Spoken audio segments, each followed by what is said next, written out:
How is money created? Where does it come from? Who benefits? And what purpose does it serve?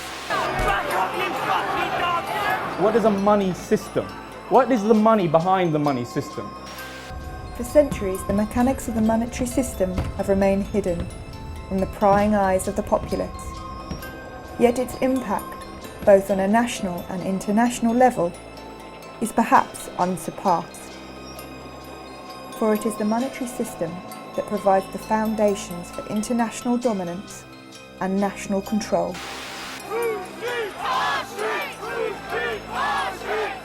Today, as these very foundations are being shaken by crises, the need for open and honest dialogue on the future of the monetary system has never been greater.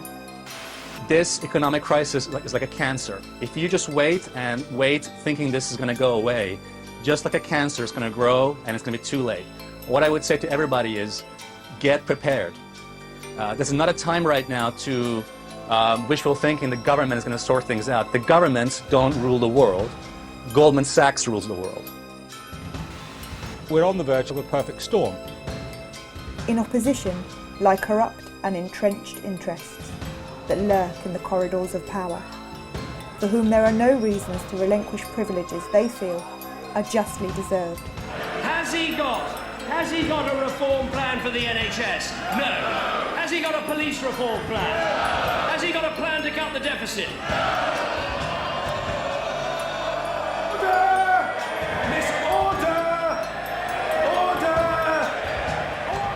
Do you trust the government? Order! Try to calm down and behave like an adult, and if you can't, if it's beyond you, leave the chamber, get out, we'll manage without you. This is the bank put under its feeding station. There's no coincidence that boom and bust started to become a real cyclical issue around about the 1700s when William Paterson founded the Bank of England. Now! This is intolerable behaviour as far as the public... No, it's not funny. Only in your mind is it funny. It's not funny at all. It's disgraceful.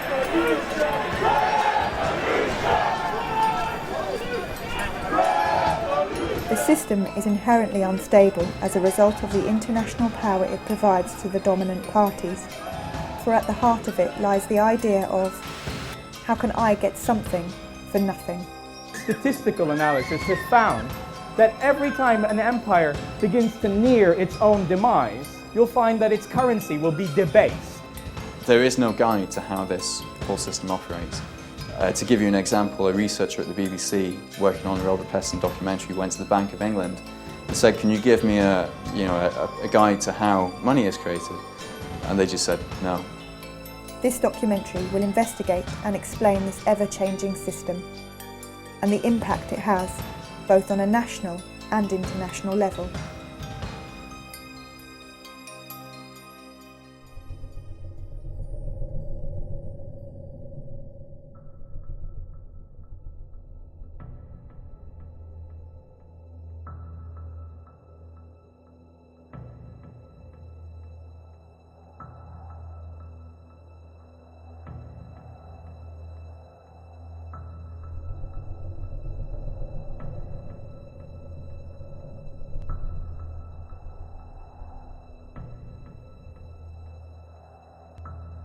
In 2010, the total UK money supply stood at £2.15 trillion. 2.6% of this total was physical cash, £53.5 billion.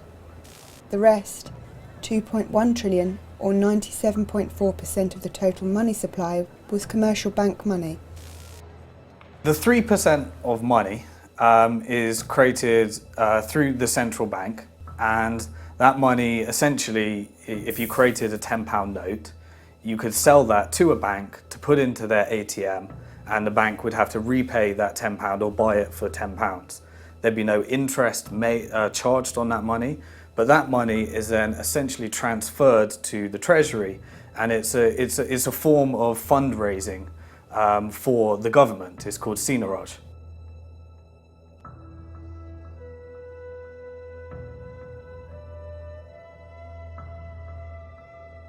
when the Bank of England creates a £10 note, it costed about 3 or 4 pence to actually print that note, and it sells it to the high street banks at face value, so at £10. And the profit, the difference between printing the note and actually selling it for £10, goes directly to the Treasury. So in effect, all the profit that we get on creating physical money, banknotes, goes to the Treasury, and it reduces how much taxes we have to pay. Over the last 10 years, that's raised about £18 billion. In 1948, notes and coins constituted 17% of the total money supply. This was one contributing factor in the government's ability to finance post-war reconstruction. This included the establishment of the NHS. In only 60 years, notes and coins have shrunk to less than 3%.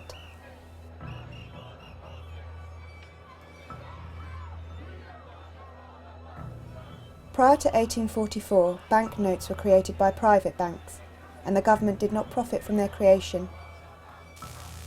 Pre-industrialisation, there was multiple forms of money coexisting, and so the kind of rise of government-sponsored fiat money is a relatively recent phenomenon. In the 1840s, there was no law to stop banks from creating their own banknotes, so they used to issue paper notes as kind of a representative of what you had in the bank account.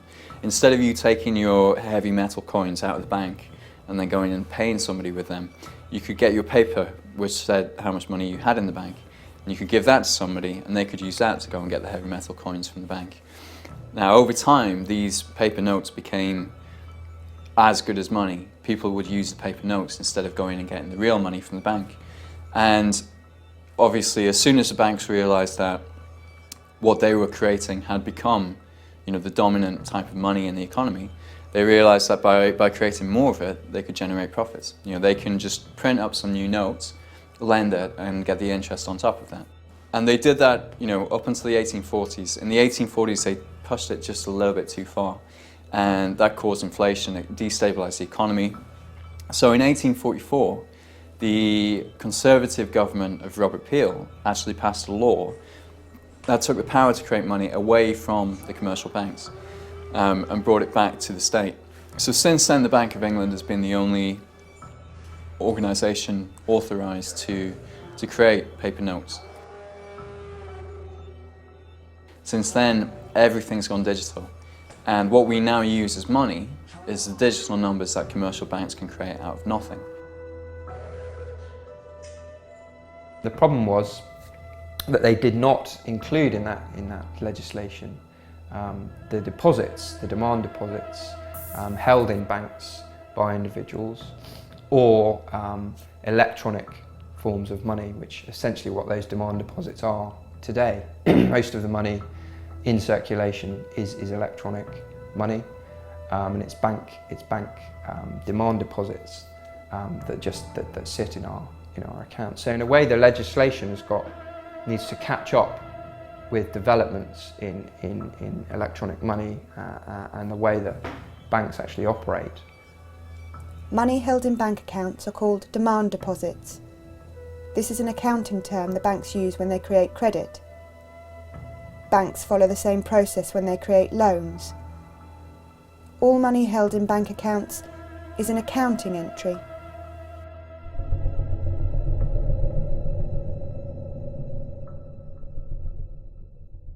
The reality is now that most money is not paper and it's not metal coins, it's digital. It's just numbers in a computer system. It's your Visa debit card, it's your electronic ATM card. It's plastic, It's numbers in a computer system. You move money from one computer system to another. It's all a big database. And this digital money is what we're now using to make payments with. It's what we actually use to run the economy. I think a lot of people in the UK probably think that the government or the central bank is in control of most money in circulation and issues new money into circulation, but that's not the case. It's private banks that create the vast majority of new money in circulation and also decide how it's allocated. The official terminology for this accounting entry is commercial bank money. When banks issue loans to the public, they create new commercial bank money. When a customer repays a loan, commercial bank money is destroyed. The banks keep the interest as profit. There's a lot of misconceptions about the way banks work. There was a poll done by the Cobden Centre where they asked people how they thought banks actually operated. Around 30% of the public think that when you put your money into the bank, it just stays there and it's safe. And you can understand why, because every child has a piggy bank where you keep putting money in, and then when it's a rainy day you smash it and you take that money out and you spend it. So a lot of people keep this idea of banking, it's somewhere safe to keep your money so that it's there for whenever you need it.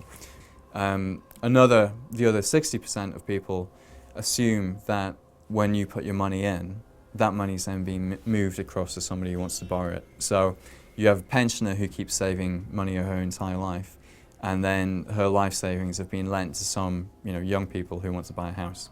But actually banks don't work like that.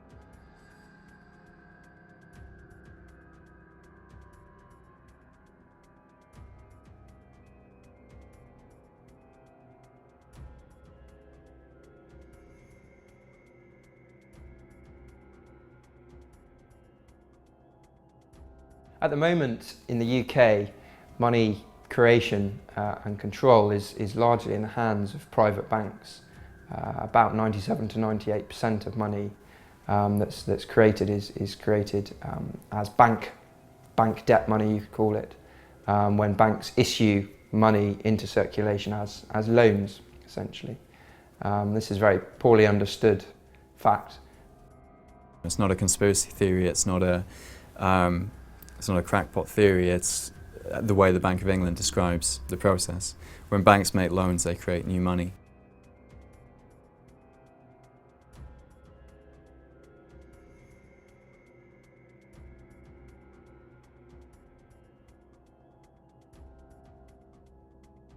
A few economists will realise the way the money system works, but if you don't realise the way that money works, then you think that everybody saving is going to work well for the economy.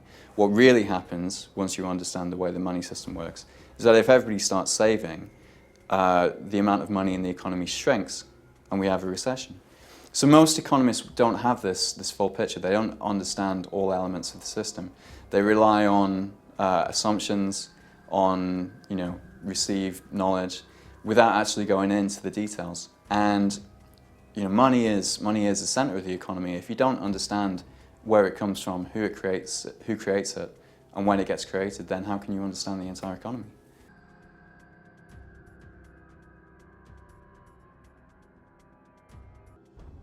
When the vast majority of money that we use now is not cash, but it's electronic money, then whoever's creating the electronic money is getting the proceeds of creating that money. And obviously, creating electronic money is much more profitable than creating cash, because you don't have any production costs at all. So while we've got 18 billion over the course of a decade in profit from creating cash, the banks have actually created 1.2 trillion pounds. Between 1998 and 2007, the UK money supply tripled. £1.2 trillion was created by banks, whilst £18 billion was created by the Treasury. A lot of people think when I say this, or when you say this, or when Positive Money say this, that we're all just a bunch of nutters. But on the 9th of March in 2009, the Governor of the Federal Reserve, Ben Bernanke, gave the first ever broadcast interview the Governor of the Central Bank of the United States of America had ever given. And the day before that, he'd bailed out AIG, which is an insurance company, not even a bank actually, to the tune of about $160 billion. So the journalist says to him, "Now, Mr. Bernanke, where did you get $160 billion to bail out AIG?" Is that tax money that the Fed is spending? It's not tax money. The banks have accounts with the Fed, much the same way that you have an account in a commercial bank. So to lend to a bank, we simply use the computer to mark up the size of the account that they have with the Fed. So it's much more akin, although not exactly the same, but it's much more akin to printing money than it is to borrowing.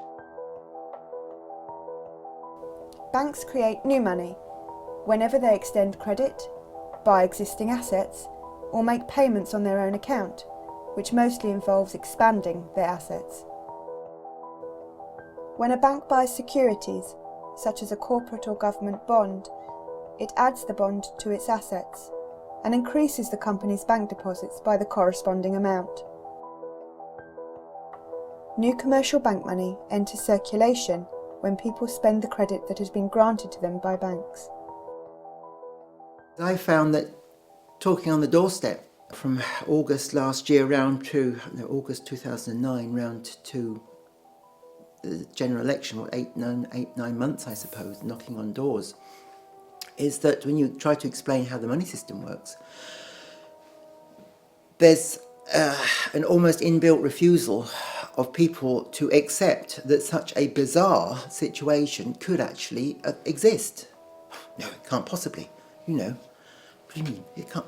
Banks don't create money out of thin air. That's ridiculous. They can't do that. They lend out their depositors' money. Most people have an idea of how money is. They're used to their own way of handling money. And they try and implement their own idea of how their small household economy works into the national economy. And of course it just doesn't work out. It just doesn't work out at all. By 2008, the outstanding loan portfolio of bank-created credit, also known as commercial bank money, stood at over £2 trillion. As recently as 1982, the ratio of notes and coins to bank deposits was 1 to 12. By 2010, the ratio had risen to 1 to 37. That is, for every pound of Treasury-created money, there was £37 of bank-created money.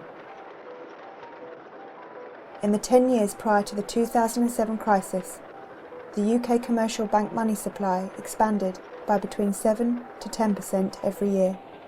A growth rate of 7% is the equivalent of doubling the money supply every 10 years. The amount of money they're creating out of nothing is just incredible. 1.2 trillion in the last 10 years.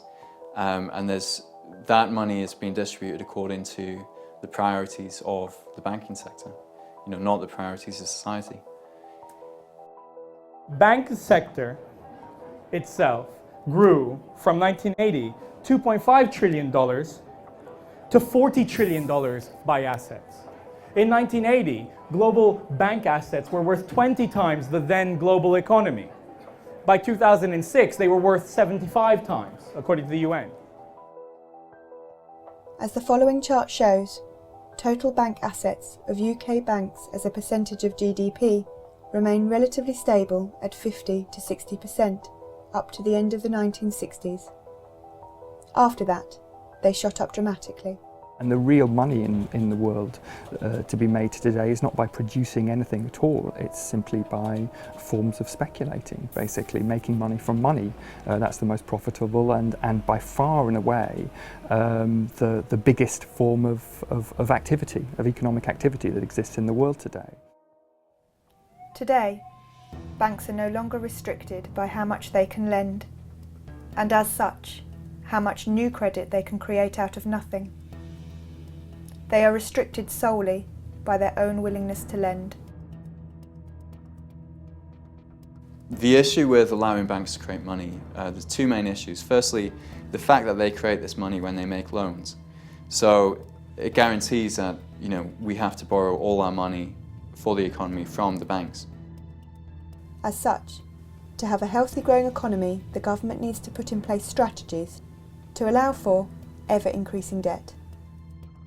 The only way the government can create additional purchasing power is by getting itself and us into more debt. The second big issue with allowing banks to create money is that they have the incentive to always create more.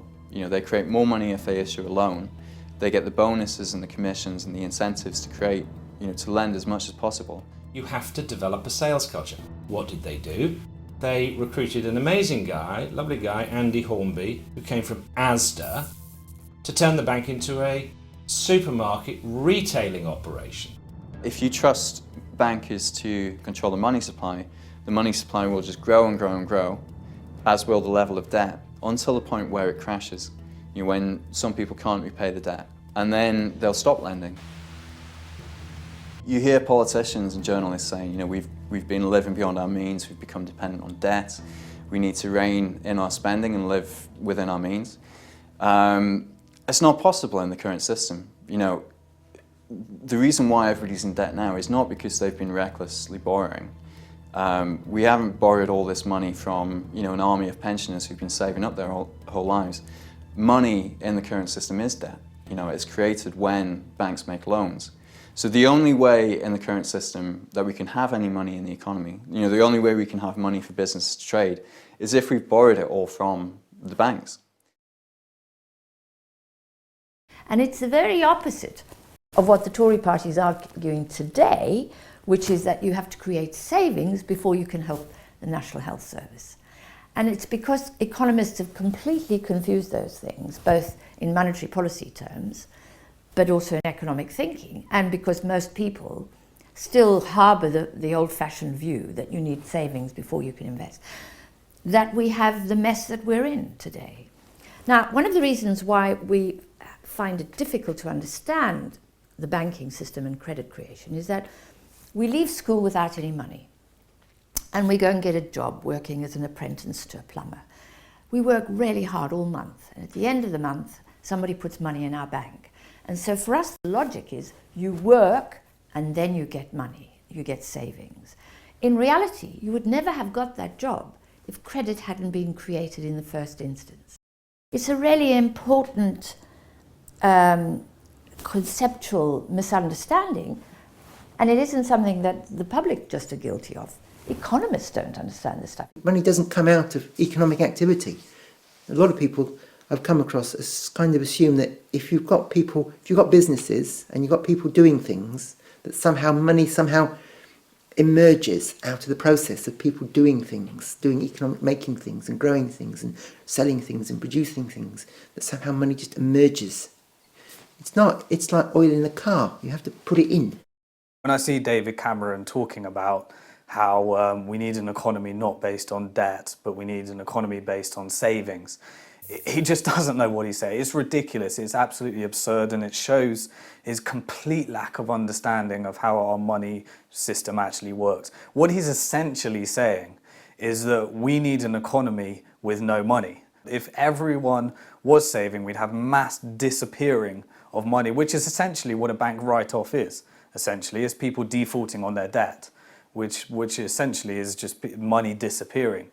But if people weren't taking on the debt, then it's just such a joke. It's such an amateur understanding of how our economy works and how the monetary system works and how money is actually created. So I really do get a laugh out of watching what people are actually saying, and they're all just regurgitating what they've learned off each other, and you just hear the same things, and it just makes me, it really gets on my nerves when I hear people talking about yeah, we need more regulations, we need to regulate the way banks are actually, and the bonus, it's all just one big smokescreen and working on all the symptoms of a greater disease, which is really, you need to look at the money system, the way money is created, and if we don't want any debt, then we're essentially saying we don't want any money and we want a moneyless economy with the exception of the 3% that's created debt-free.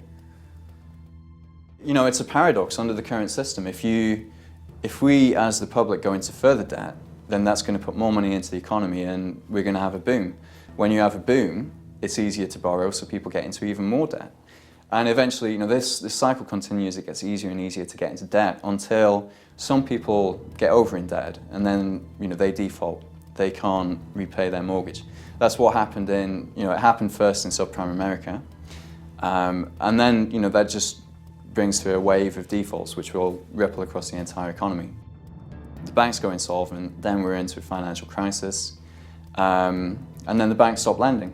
And they were excessively lending in the boom, and then they stop lending, and then that makes the recession even worse. People lose their jobs, and then they become even more dependent on debt just to survive, basically. We have a system where we have to borrow in order to have an economy. We have to be in debt to the banks. And that guarantees, a massive profit for the banks. This is the boom-bust cycle. I've said before, Mr. Deputy Speaker, no return to boom and bust.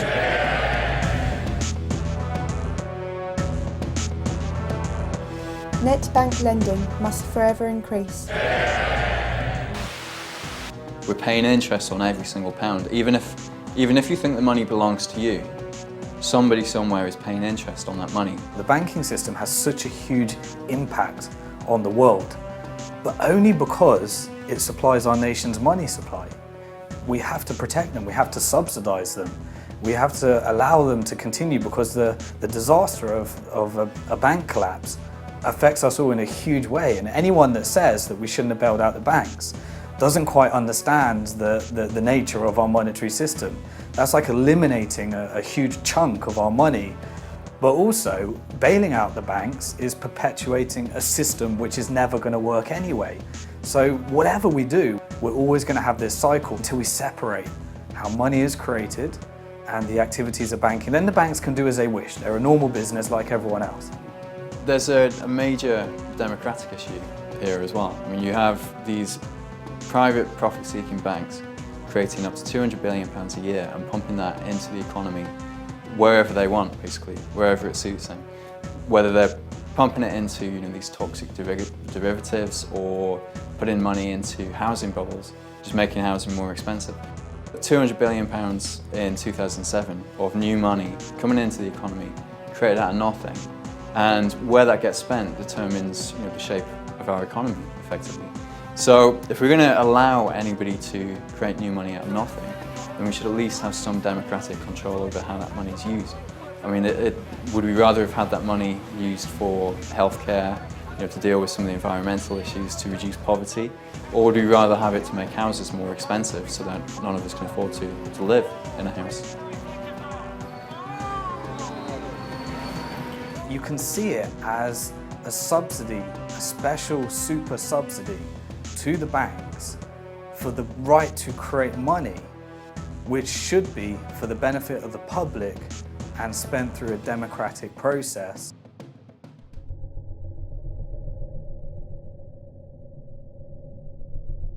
There's also another form of money, which is effectively an electronic version of cash.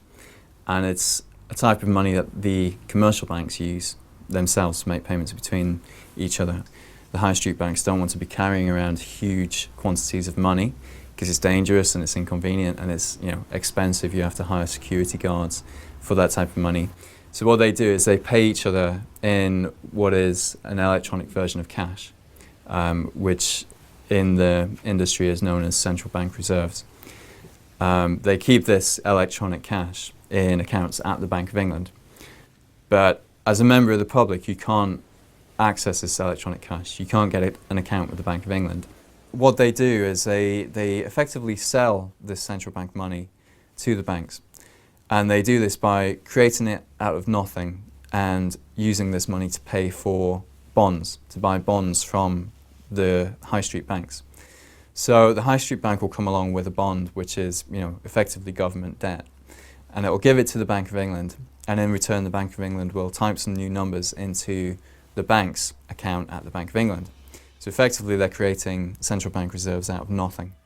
The Bank of England creates central bank reserves by increasing the available credit in the settlement bank's account with the Bank of England.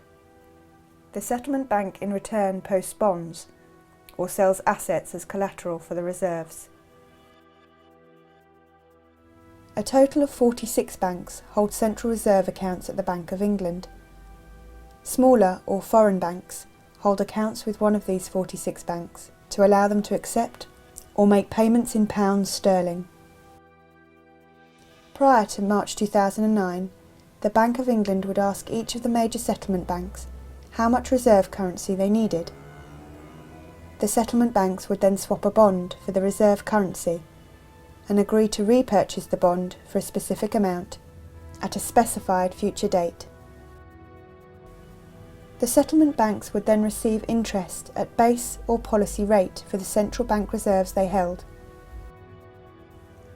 Since the crisis, settlement bank central reserves have shot up dramatically.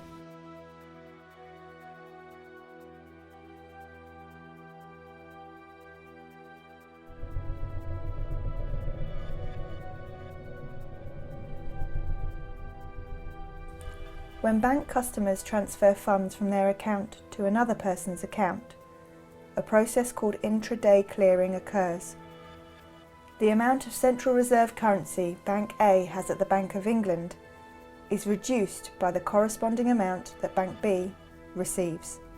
This is the importance of central reserve currency to banks. Before the credit crisis, if a bank was short of central reserves at the Bank of England to meet its obligations, then the bank would have to loan reserves from other banks with interest.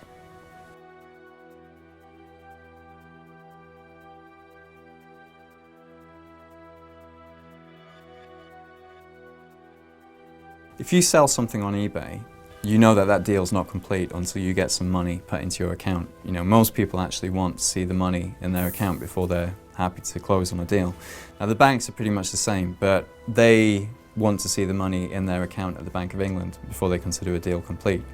So for example, if you're buying a house from somebody who banks with a different bank, then what'll happen after you spend $250,000 on a house is you'll tell your bank to transfer some money to the house seller's bank. And what the bank will do is actually instruct the Bank of England to move $250,000 from their account at the Bank of England to the bank of the house seller. And that money will actually move across between the accounts at the Bank of England. When that money is moved across, then the banks will consider that that payment has been made, it's been settled. They don't really deal in the kind of money that we have in our accounts. They deal in this special money that can only be used at the central bank. There are millions of people across the country, all transferring money to each other using only a few major banks. These banks can keep a tally on their computer systems, and usually many of the movements cancel each other out at the end of the day. The 5 major banks, RBS, Lloyds, HSBC, Barclays and Santander, hold over 85% of all deposits. As there are a limited number of banks in the system, the central reserve money can only be moved around them in a closed loop. The money is just circulating through the system over and over again. And if you think about it, a £1 coin could be used to make £1 billion of payments if it was circulated 1 billion times. And that's effectively the system that you have now, is you have a small pool of real money that's just going round and round the system, and it's being used to make a huge quantity of payments on our behalf. Just before the crisis, there was only £20 billion in the accounts at the central bank. September 2007, thousands of Northern Rock customers queue up to withdraw their cash. The company had been forced to seek emergency funding. It's the first run on a British bank in 140 years.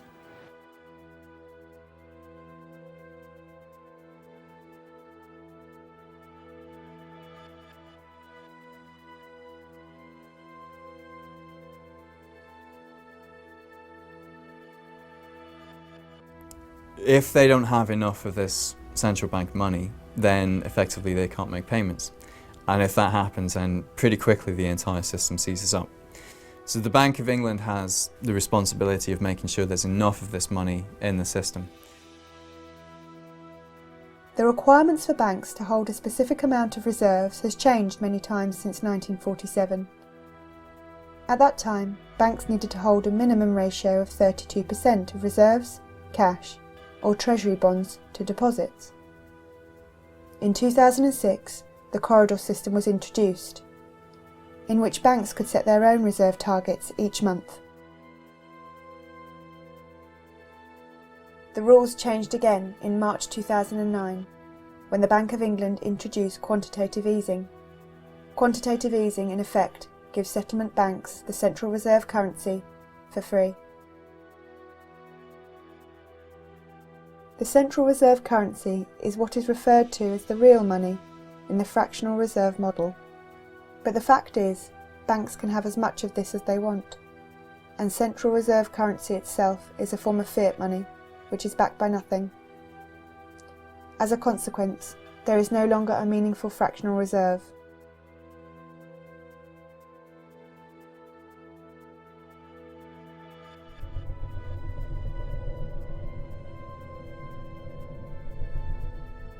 If you look over the history, the last 150 years or so, you start off with the development of a gold standard that really comes to the fore in the 1880s, 1890s, where essentially countries peg themselves to a particular defined value of gold, and then they have an agreement to fix that value, to hold that value, and to trade gold amongst themselves to make sure the balances are all there, and also to try and restrict or expand or contract activity in their own economies to make sure that the balance, that particular fixed price is maintained. That disintegrates after the First World War. I mean, this is where the whole thing breaks apart. Very major dislocation in the international monetary system at that point, not really resolved until you get Bretton Woods agreements at the end of the Second World War, in which everything is pegged to the dollar and the dollar is pegged to the gold. So you're kind of one remove from gold backing, or saying that there is a definite, sort of solid commodity money behind the paper money and the credit money that we're all using over here. You're kind of one remove from it.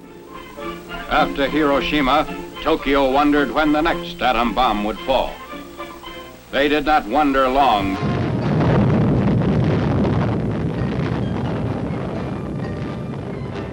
In 1944, at Bretton Woods, the US and the UK began to negotiate how to govern the world economy, the world monetary system, and came up with the World Bank and the IMF and a series of other institutions designed to manage the global currency. And there was still a gold standard, but this gold standard was going to be tied to the dollar. All of the world's gold had moved from London to Fort Knox, and all of the world's currencies were tied to the dollar. This system was designed to manage the sorts of imbalances, to avoid credit crunches, or for countries, the credit crunches are known as balance of trades deficits, i.e. when they can't pay their bills and their currency collapses. The currencies were managed, and the system was stable, as long as the Americans played the role of oversight. Now, who knows the great story about how that all came to an end? So the quantity of money that was needed to pay for the Vietnam War, that's exactly what I was trying to get at. Oil shocks was another one. That meant that the Americans were no longer respecting their role or playing their role governing the monetary system. They were inflating the value of their own currency, but ostensibly it was meant to be tied to gold and to every other currency. So what did the French do? The French were a little bit worried that President Nixon wasn't entirely honest. And they were worried that precisely what we described, that Nixon was printing money when he shouldn't have been, was going on. And they were worried there wasn't enough gold to honor the exchange rate of the French franc. So they sent a gunboat to New York Harbor to ever so politely ask for our gold back, please. Did they get their gold back? Go on, guess. They didn't. And the Bretton Woods system came to an end. And this is the point in which we enter the modern era of the financial system.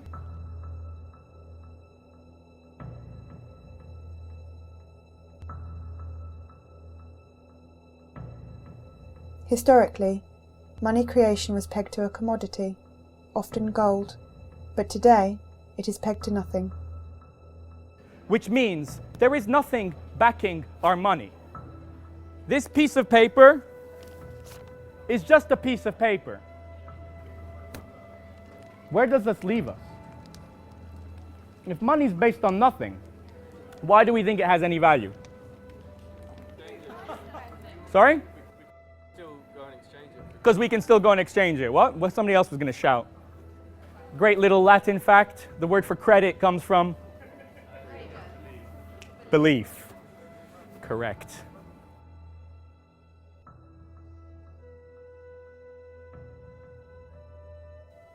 Since the collapse of the dollar gold standard in 1971 and the deregulation of the financial system, money creation has grown exponentially. The World Economic Forum meeting in Davos at the present time have called on a need for the credit within the economy, the global economy, to be expanded by $100 trillion, 100 trillion US dollars, Trillion is 12 noughts, so 100 trillion, if you want to imagine, is a 1 followed by 14 noughts. They believe this credit expansion will create a boom, because there is now more money in the economy with which to make investments. It's fascinating the emergence of digital currencies, how it's transformed everything really, because it just completely unleashed private banks to dominate and create the money system that works for them and works for the people who run private banks. If we want a growing economy, under the current setup, we have to have growing debt. You can't, this is something that very, very few people really understand, especially not the politicians who are managing the economy, which is a scary thought.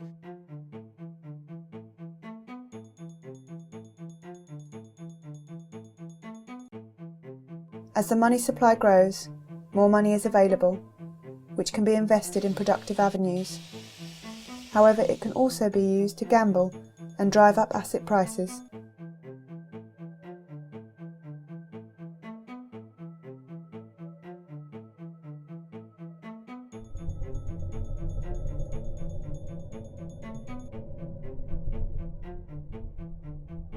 Inflation is a rise in the general level of prices of goods and services in an economy over a period of time. When the general price level rises, each unit of currency buys fewer goods and services. As the money supply grows and there is more currency available, more money is available for investment, which can lead to growth.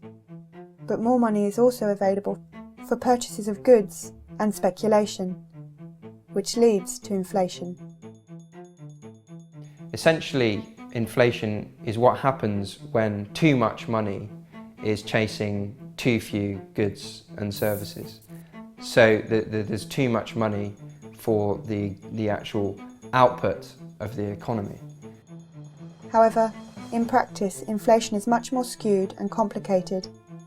Measuring inflation is not a science, and the way it is recorded poses a dilemma.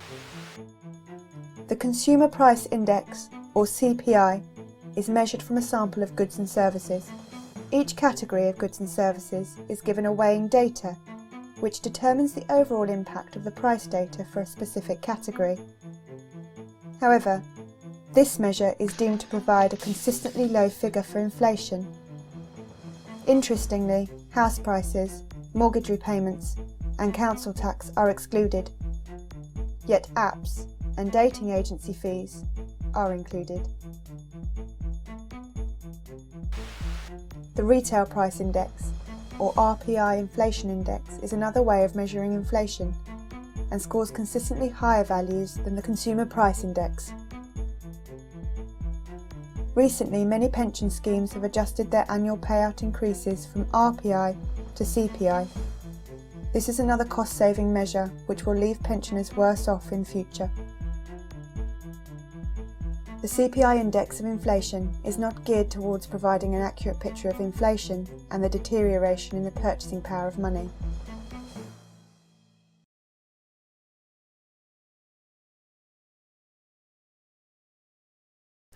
In the 7 years between 2000 and 2007, the money supply doubled, and the banks, the central bank, the Bank of England in this time, was under the impression that they had it under control because they were saying, prices aren't going up that much.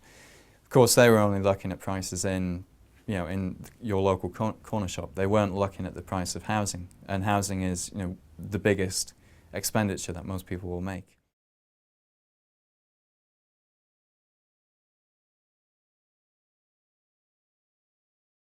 Increasing house prices, it may make you feel like you're becoming wealthier, but as your wealth increases, the effect is that your children's wealth is actually decreasing. So in fact, there's no net gain in wealth because your children are going to have to pay even more when they want to buy a house.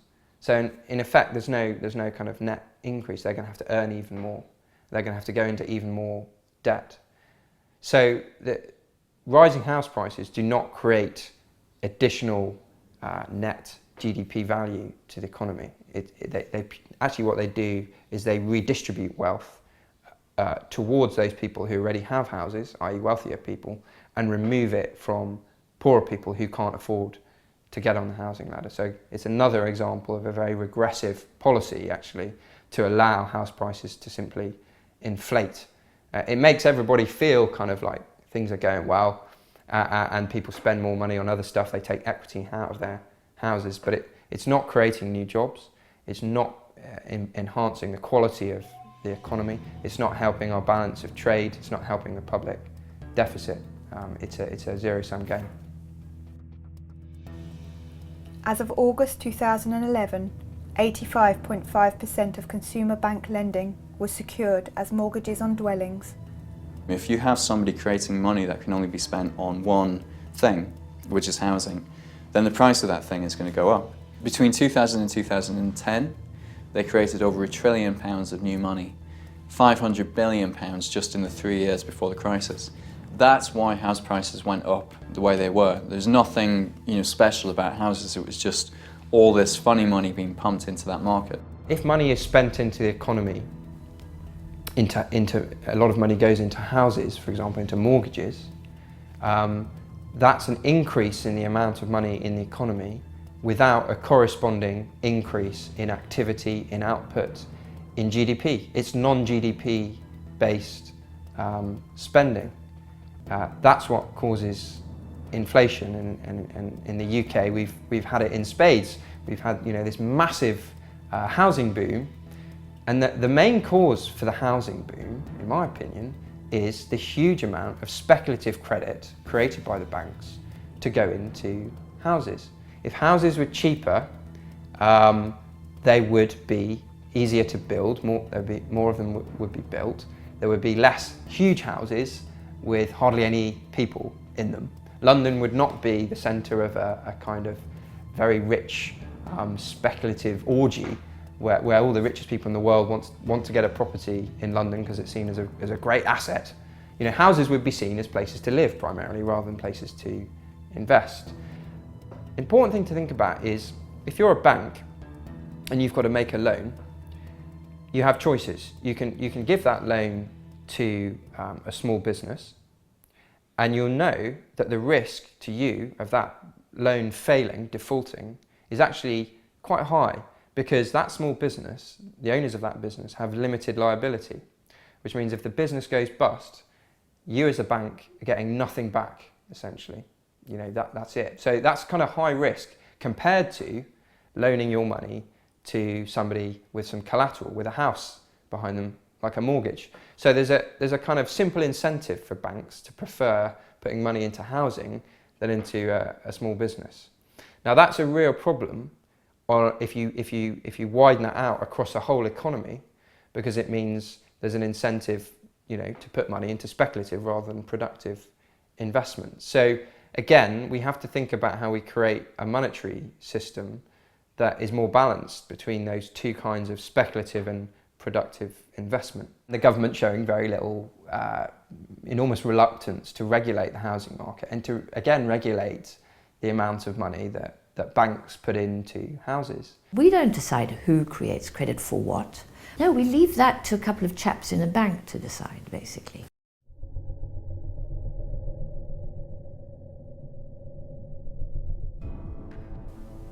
A bubble occurs when there is very high inflation in the price of a specific good or service over a short period of time.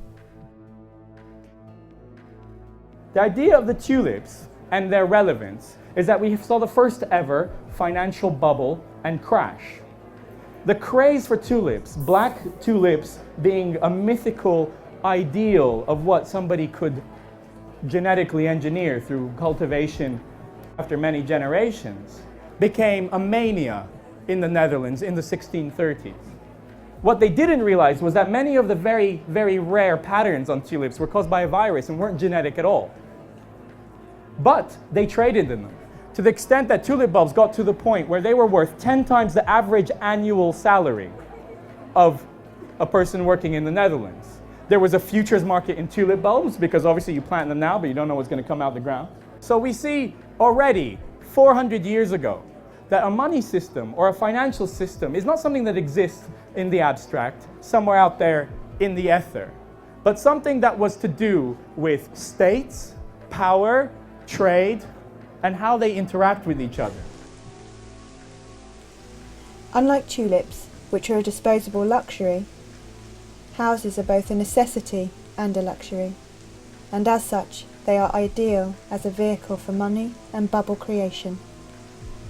A dwelling is perhaps the most prized possession of value most people aspire to. Inflating house prices in this way allows a nation to expand its money supply without affecting inflation data. The additional purchasing power created increases the perceived wealth in relation to other nations, and thus it creates relative power. It is a way of increasing monetary power without investing in the productive growth of industry. But certainly if you look at Britain and America as outstanding examples of this, these are countries with very high rates of private home ownership, so you've got a good base to try and perform this sort of policy off the back of. I think it was quite deliberate in the case of the US, almost explicit. It was Alan Greenspan, as head of the Federal Reserve, when confronted by a stock market crash at the end of the 1990s, quite deliberately slashed interest rates to almost zero. Everyone can borrow very, very cheaply. In particular, it's very easy to borrow against a house because this is an asset and it's potentially something that a bank can say, well, okay, we're not just lending you money unsecured, you actually do have a house, and that's great because we can repossess it. They won't tell you this when you take the mortgage, but they can do this. And that bubble is then what fuels expansion, such as it is inside the US and inside the UK, where something similar takes place for the next decade or so. I think it's also a reflection of an underlying weakness of these governments, that they simply lack the will and possibly the ability, but I think it more comes down to a will to challenge financial markets, to challenge big capital and say, we're going to do something different now, and you're going to have to go along with it, because we've been democratically elected and you lot frankly haven't, and we have a mandate to do this and we're going to make this happen. Just remember, it's all part of the plan. What are you yapping about? You voted for it. In Holland, or in the Netherlands, what we had over a period of trying to get independence initially from Spain and trying to raise money to get an army to free themselves was financial innovation. They innovated public lotteries to get money together. They had public subscription. This was the idea that led to the idea of public shares, a piece of the action that anybody could invest in. That meant that something like 2/3 of the population was investing in tulip bulbs by the 1630s. After independence, these instruments were applied to financing expansion. Why was such a small country able to hold its own against so much bigger countries? For example, Spain and Portugal, that had the benefits of their empires for over a century in respect of the Netherlands. Why could they compete? On what resource basis? Well, they had a more efficient, a more involved, and a broader-based financial system with these instruments that they'd innovated that allowed them to bring more money to bear at one point than anybody else more quickly. Incredible, but true.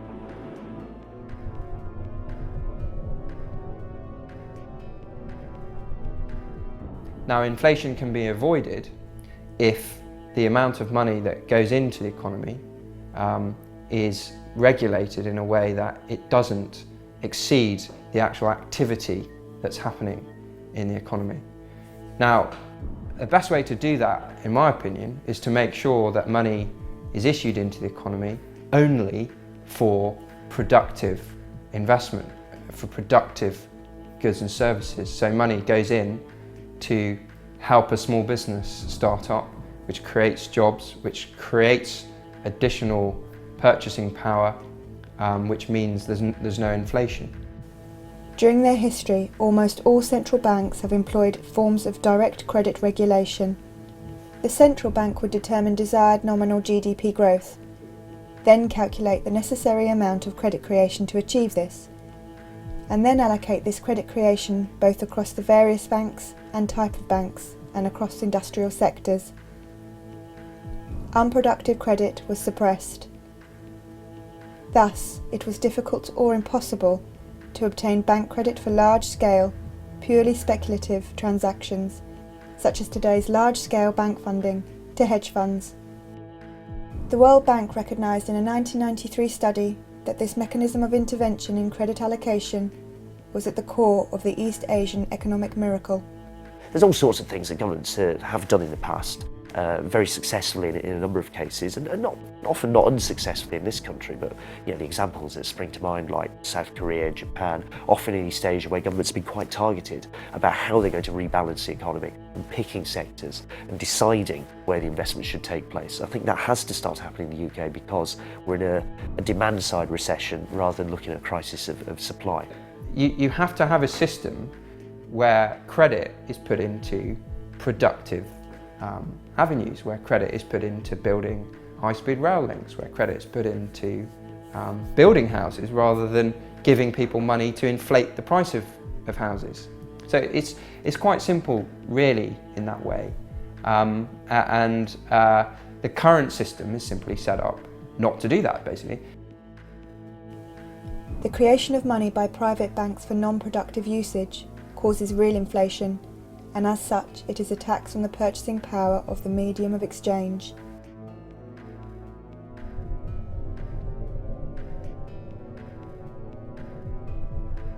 The figures for the UK are quite stark, actually, that average, median, real incomes so that's, you know, what, the bit in the middle, for most people declined over the last 8 years or so. They're now in quite sharp decline as we go into the recession. I mean, the sharpest really since about the 1930s, put it that way. So real incomes are declining.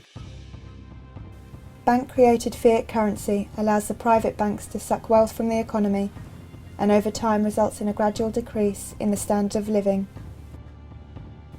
As people become poorer, they become even more dependent on debt. And this at a time when efficiency and machination have improved dramatically.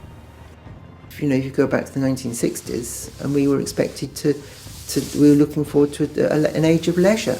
They were talking television programs saying, what's people going to do with all their spare time? You know, and now we've got more people working harder than ever, spending more than ever, which looks great. You know, everyone's spending more. Everyone says, oh yeah, you know.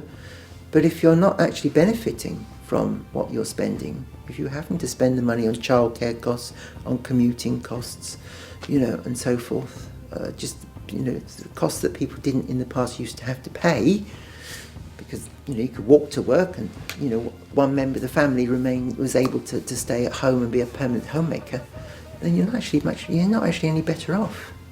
You know, everyone's under such enormous pressures nowadays, you know. I am conscious that, say, my 4 nephews and nieces are facing difficult times. Just going to find themselves having to work, you know, very hard just to keep a roof over them, just to get a roof over them, just to keep a roof over their head. People are getting poorer in real terms. It's because prices are always going up, because all this new funny money is being pumped into the system by the banks, and they're creating it all as debt. So at the same time as prices are going up and things are getting more expensive, we're getting further and further into debt, and you know, our wealth and the return that we get from actually working is getting less and less all the time. I mean, you can't deal with poverty when you have a financial system and a money system that distributes money from the poor to the very rich. Any distribution that you try and do in the opposite direction is, you know, it's effectively pissing in the wind. If you look at issues like, you know, increasing inequality, one obvious way to tackle inequality is to have, say, for example, a redistributive tax system. You know, you tax the rich, you give some money to the poor, you move a bit of money down the scale. That's all very well, but if you completely overlook the fact that there's another redistributive system which is taking money from the poor and giving it to the rich, then you're not really going to tackle this inequality. And the way a debt-based money system works, it guarantees that for every pound of money, there's going to be a pound of debt. Now that debt is typically going to end up with, you know, the poor, the sort of lower middle classes.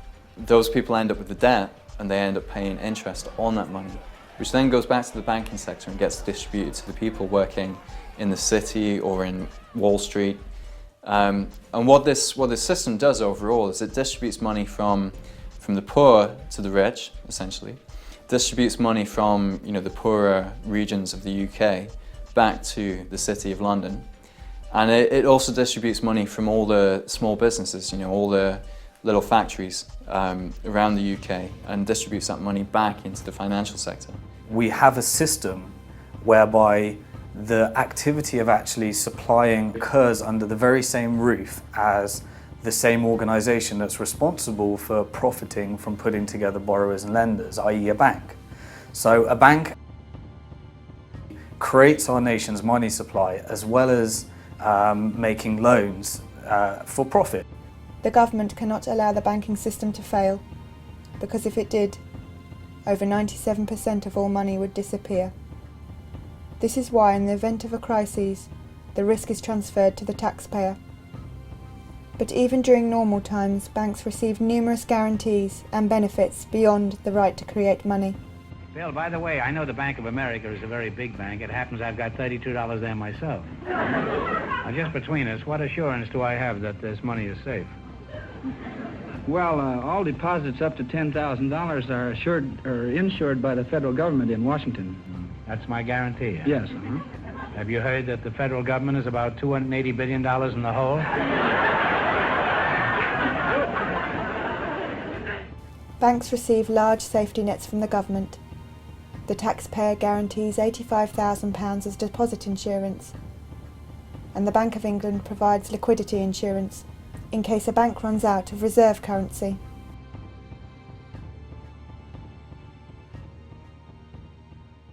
Someone wrote that a big investment bank is like a giant vampire squid, wrapped around the face of humanity, hypnotizing politicians who throw money at the banks, no strings attached, no matter what damage is done, trashing the planet, forcing cuts to things that make life better.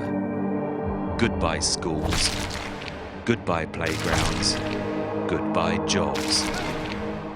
The bankers that we bailed out then gave themselves bonuses that were bigger than the first wave of public spending cuts. Britain alone gave the banks more money than it cost to put a man on the moon, 6 times over.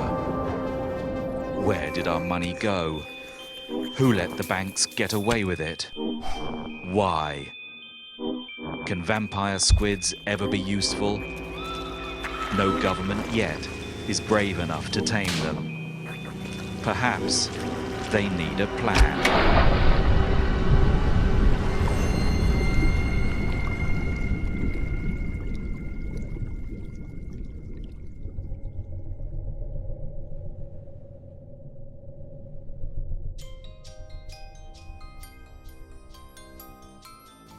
The spending cuts agenda is an attempt by the government to shift debt from its account to that of the public. This is the government's response to the bank bailouts, and is necessary in a debt-based monetary system, where increased purchasing power is the result of growing debt, and where a diversification of debt provides overall stability and market confidence. Policies such as student fee increases and the privatisation of public services, assets and industry follow the same model. The problem we're facing, I think, is that there's this transference from the public debt to the private debt, which is essentially a way of transferring risk, actually, away from sort of UK PLC and the government onto the heads of individuals, and it's going to be the most vulnerable individuals who are going to have the most debt. Thus, it's a very unprogressive, regressive policy framework that the government's embarking on, where the risk is moved onto those who are most vulnerable. And if there is another financial shock, if there's an oil shock, for example, the people who will pay the penalty are the poorest people in society. Or homeowners, for example, who will fall into negative equity if interest rates go up even 1 or 2%, there'll be really big problems. So I don't think it's a sensible way forward at the moment at all, and it's regressive, and it's certainly not fair in the terms that the government's talking about, and it's certainly not a case of we're in this together. As more of a country's resources and industries are privatised, the private sector takes on more debt, As a result, more money is created and there is a boom. Some private equity companies have taken this theory to the extreme, engaging in a practice known as a leveraged buyout, where a company is purchased at an often inflated price and the purchase price is transferred to the business as a debt. The company becomes responsible for the funding of its own purchase. These debts are often so great that the company needs to reduce staff, salaries, and research activities.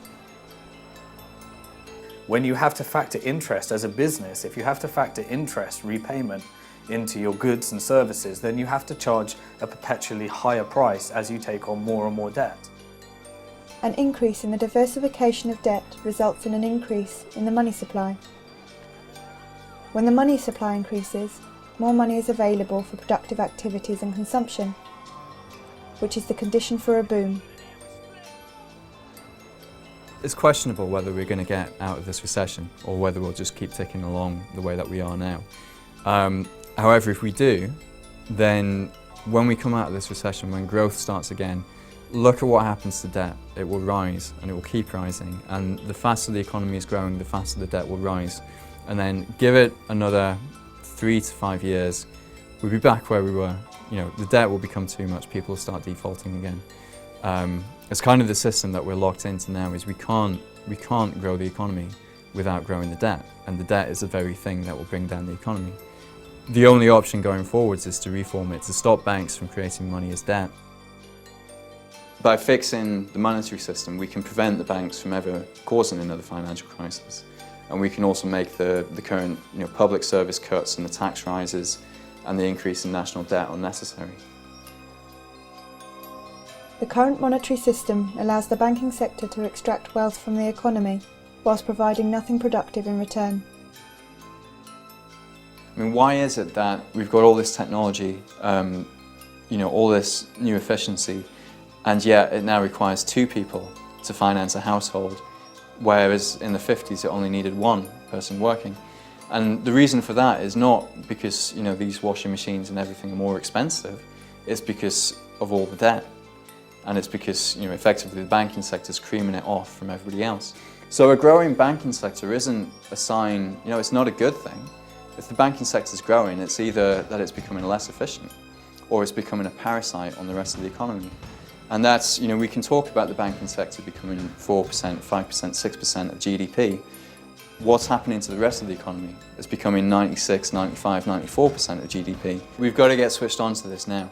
If we want to have a chance of tackling any of the other big social issues, you've got to figure out the money issue. The poorest in the world pay for crises, even when they've not benefited from the often reckless and speculative booms, like the housing boom in Ireland that preceded that crisis. Over the last 30 years we've seen income differentials increase so that the rich have got much, much richer. And ordinary people haven't. They've stayed the same or they've got poorer. And one of the ways that the economy was kept going was by providing cheap credit, was by providing debt to those very people who couldn't really afford things anymore. So they kept buying. And when it collapses, it's those same people that have to pay once again, even though in many ways they were the victims the first time round. As a result of the crises, the Bank of England has bought corporate debt and repackaged it at lower rates of interest. Yet the average person is being asked to pay more than ever to borrow on overdrafts and credit cards. Debts between the very wealthy or between governments can always be renegotiated and always have been throughout world history. They're not anything set in stone.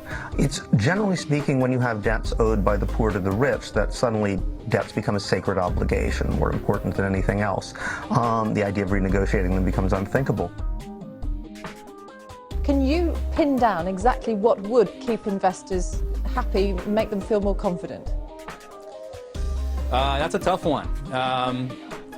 Personally, it doesn't matter. I'm a trader. I don't really care about that kind of stuff. Were you born in England? If I see an opportunity to make money, I go with that. So, for most traders, we don't really care that much how they're going to fix the economy, how they're going to fix the whole situation. Our job is to make money from it. And personally, I've been dreaming of this moment for 3 years.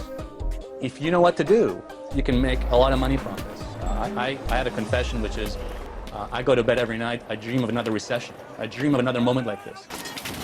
I dream of another recession. I dream of another moment like this. You can make a lot of money from this.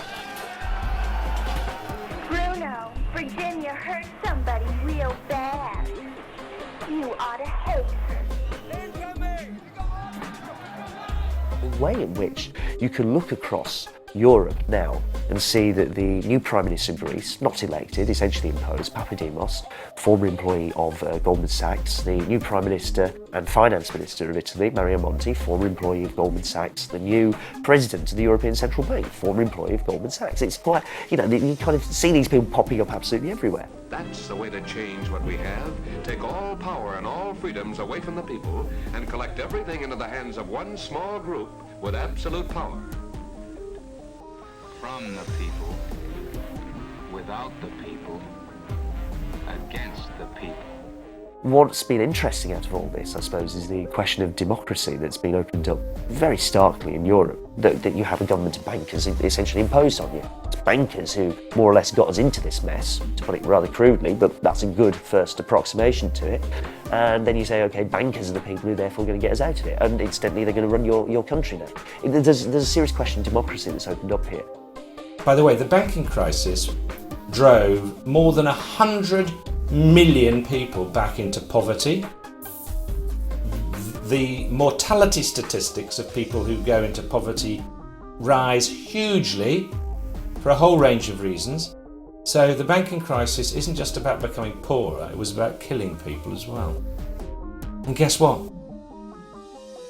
We haven't really got to the bottom of it. We never held anybody to account, and we haven't done the radical reforming job that we really needed to do, because we mistakenly thought if we destabilise the position any further, it'll make matters worse. And guess who took the decisions?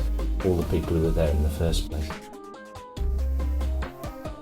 I think you ought to know that the business of one of these businessmen is murder.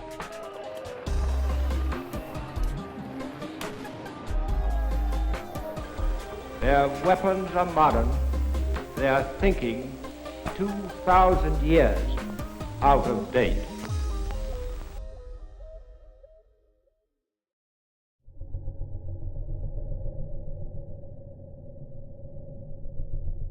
The way that money works and how we use it to do certain types of transactions can be really very important in terms of how over time it steers society in certain directions.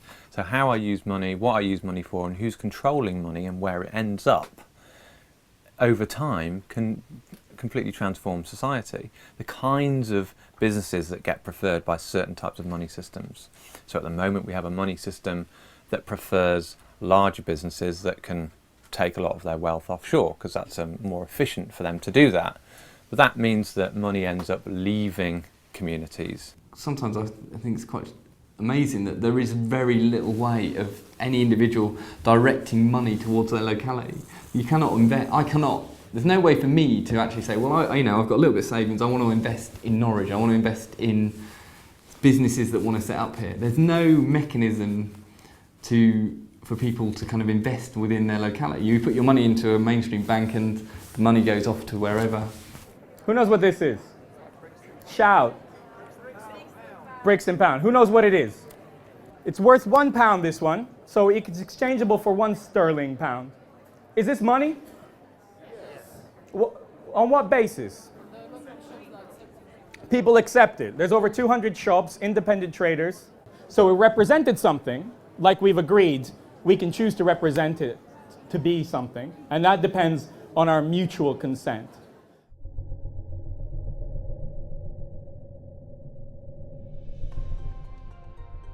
The Bristol Pound project has been fascinating because I first started reading about money and realised I didn't understand it very well when I started trying to set up a Bristol Pound. So it's been a bit of a journey for me, and I think everybody else who's been doing it. We can actually build our own currency systems which work to improve the relationships between people within communities, where the people work and share a lot of the economic benefits from the wealth they're creating.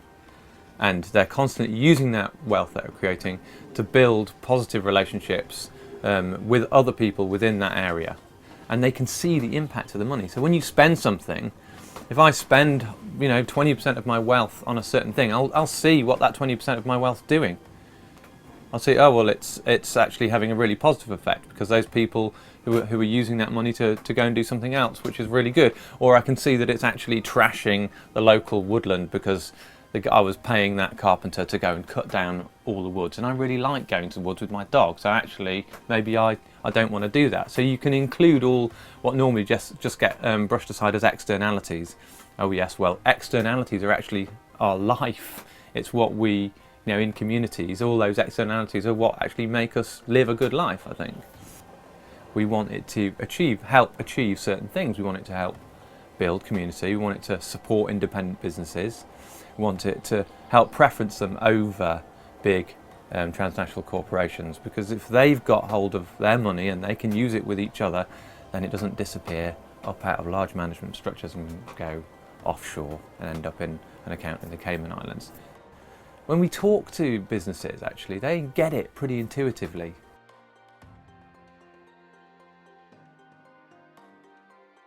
The Bank of England, of course, may decide this is a threat to the stability of sterling.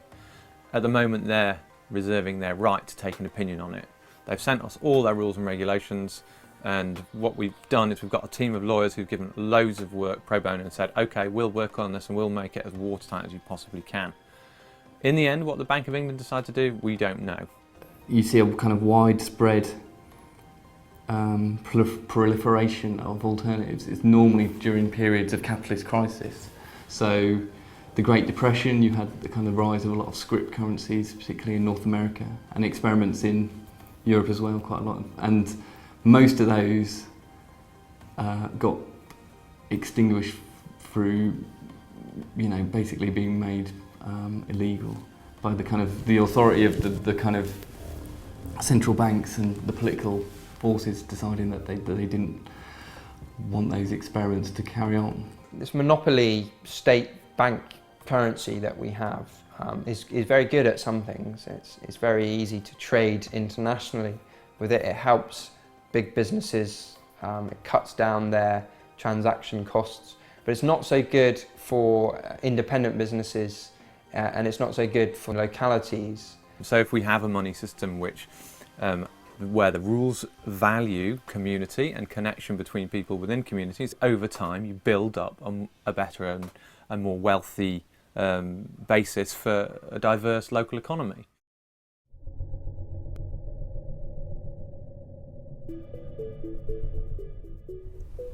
A bank run can take three forms. Customers can withdraw their money in cash. However, this will not reduce the digital money supply, it will merely transfer ownership.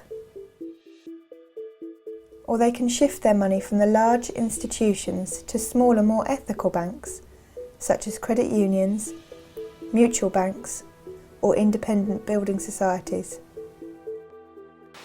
Our next guest has a New Year's resolution, though. She says we'll create a better financial system. And it's this: move your money out of the nation's big banks and into your local community bank. Shifting commercial bank money to these institutions will reduce the monopolistic grip of the big five banks. 于是克里斯汀宣告，11月5日将为转换银行日。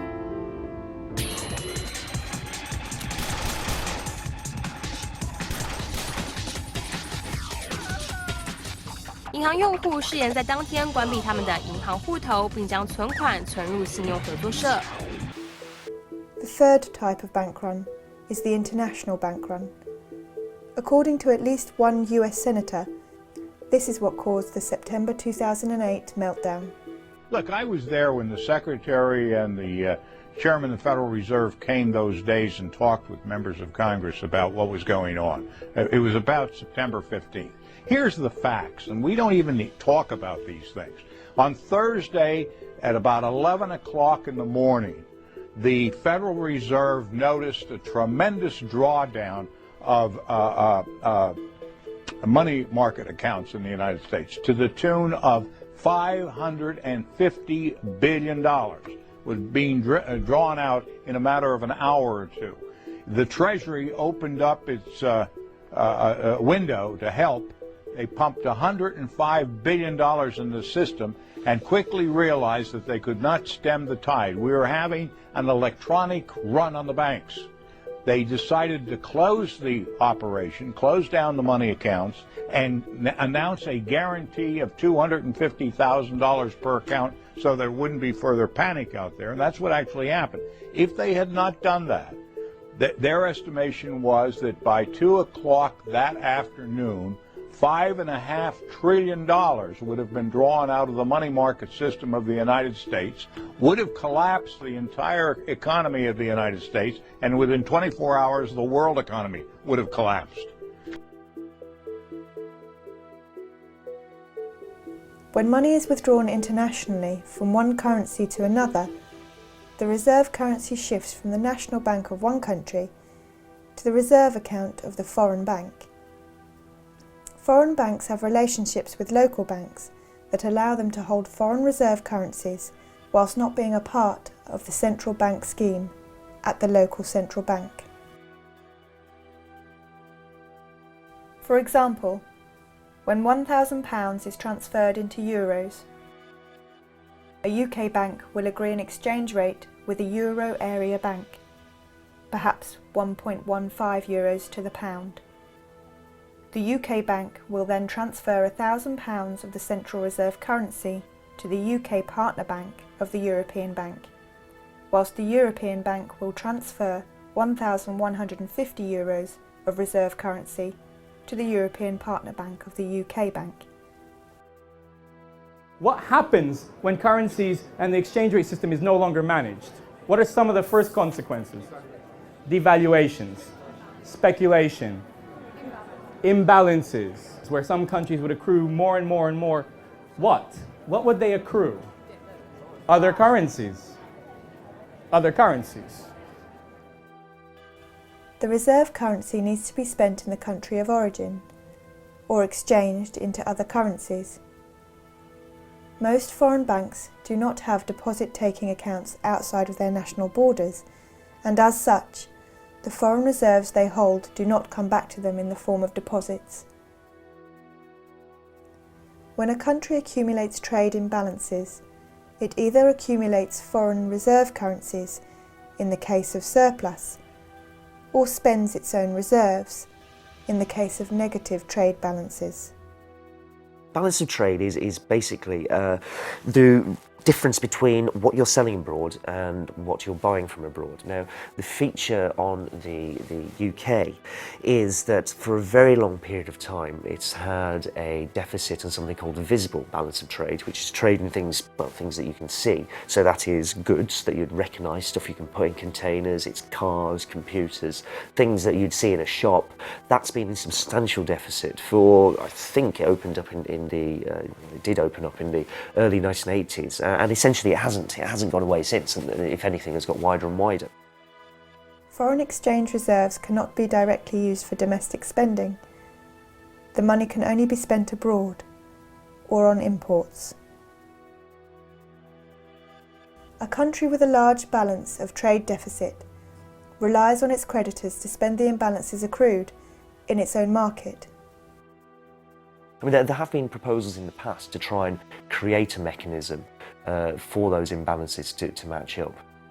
So Keynes, for instance, John Maynard Keynes, at the end of the Second World War, his original proposal for what became Bretton Woods and the set of institutions set up there, like the IMF and the World Bank, was that there would be a kind of international clearing union.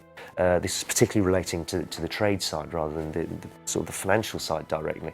But the principle was that, you know, once trade balances had opened up, everybody would bank through an international clearing bank, and that would kind of force everyone to eventually reconcile the imbalances that appeared in the real economy. But no such mechanism exists. The accumulated net trade imbalance for the UK is around £800 billion.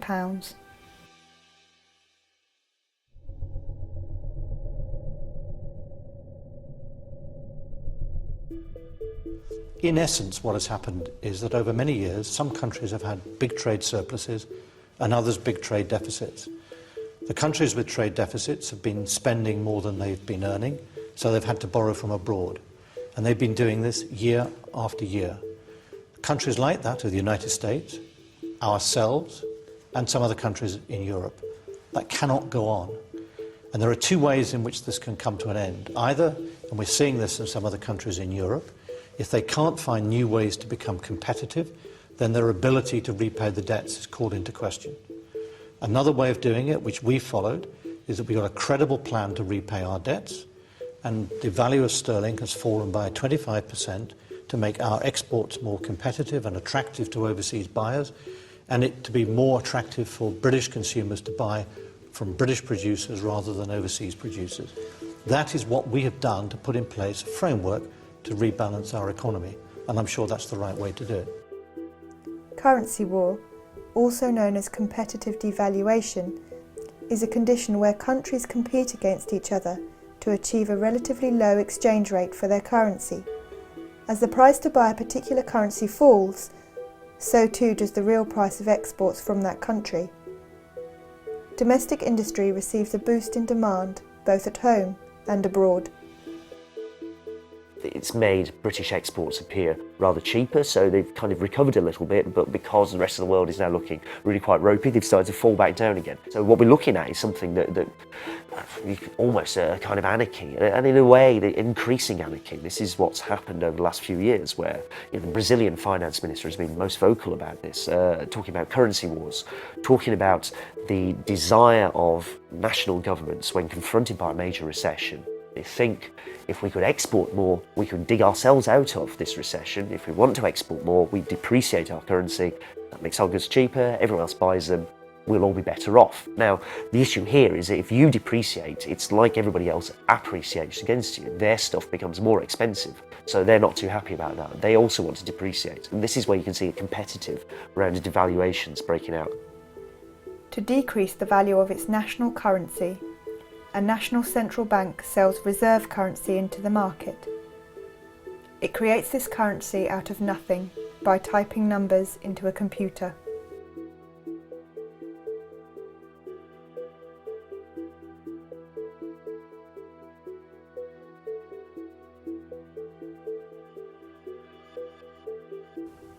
During the long phase of commodity money, the exchange rate would depend on the amount of gold, silver, or copper contained in the coins of each country.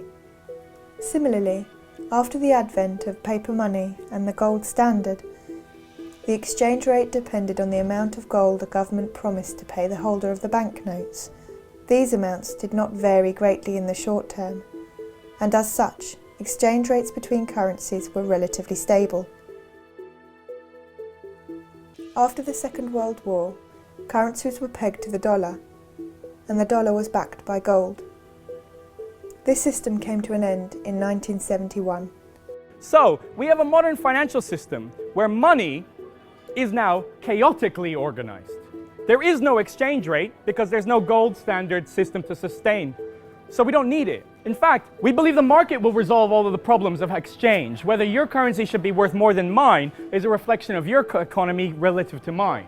And if that changes, the currency and the exchange rate can change. And if we need that to happen, it'll happen magically by the efficiency of market and profit seeking, and you guys know the rest, I think. A currency's value in relation to another currency is determined by the market. If more people want to buy a currency than sell it, its value increases. If more people want to sell, its value decreases. The value is set by individual banks. As they buy and sell currencies, they will adjust the exchange rate. In the last study I read in 2007, each day on currency markets, $3.2 trillion are traded each day. Who knows what the global GDP is? 50. Again, Brucey, higher. 60, that's closer. The point is, think about that exchange happening every single day. There's about 260 business days a year. It takes a few weeks to match the global value of every economic transaction that happens everywhere, every day, in a year. And it takes a few weeks. Obviously, all of us trade currency fairly regularly. If you go abroad, you exchange into another currency. That's a form of currency trading. You're swapping your pounds into whatever, euros or yen or whatever it might be. That happens fairly regularly, and that's a conventional part of the trading process. Now, large corporations have to do this on a regular basis. Where it becomes something that people question, where you get people saying, well, hang on, this is speculation, is when you get people realising that currencies move around next to each other. And if they move around in value next to each other, there's always an opportunity to try and make money out of those changes in value, and therefore you can speculate on it. And that's the more sort of questionable end of the market. That's the bit of the market that things like a financial transactions tax would try and chop away at. Because the assumption there, and it's kind of not incorrect, is that this just produces instability for everyone else. That these people want volatility in the market because that's how they make their money. They want to encourage it, and they do encourage it by trading and speculating in the way that they do. By 2010, the foreign exchange market had grown to be the largest and most liquid market in the world, with an average of $4 trillion of currency being exchanged every day. Volatility creates a need. What does it do to countries, especially perhaps small ones like developing countries, if there are suddenly huge and instantly fluctuating financial flows? What do they have to do to cope? The production of the products that they're selling on the Increase their production and sell more, lowering the price of it,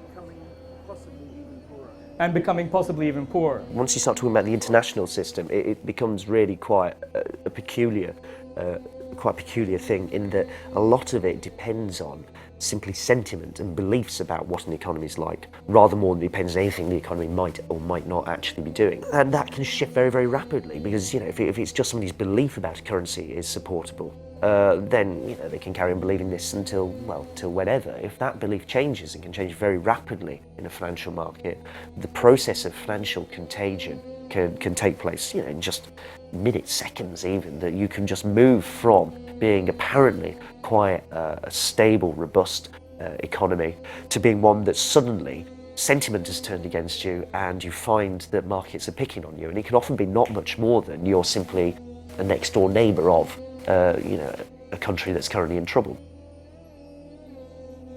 Many of the world's financial crises in the past 30 years have been caused by rapid withdrawals of the nation's currency, or the currencies of an entire region. This type of activity is often referred to as financial warfare. It's benefited major institutions really quite substantially. Goldman Sachs, for example, or any large bank, has done somewhat better out of this set of arrangements than it would have done in a far more regulated environment. It's made people very, very wealthy. It's allowed financial markets to expand absolutely enormously. Anybody involved in that is keen on seeing a deregulated world. In the case of the UK, you have a government which has been quite overtly and deliberately and aggressively arguing against any forms of regulation being imposed on those financial markets. But it's not the case that someone's behind the scenes pulling the strings. It's that this is how the thing works, quite deliberately, quite overtly in front of you. That's the world as it is. It's making some people very rich. They're quite happy with it. I think it is a form of economic warfare.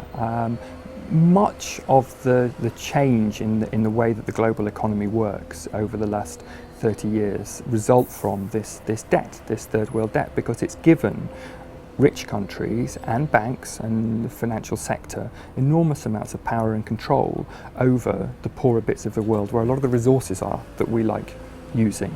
And that's been used in a way that many people have compared to a form of colonialism. I mean, it's a very real, direct form of power that's been used over those countries to force those countries to do what are really in the interests of the richest segments of the world that they do.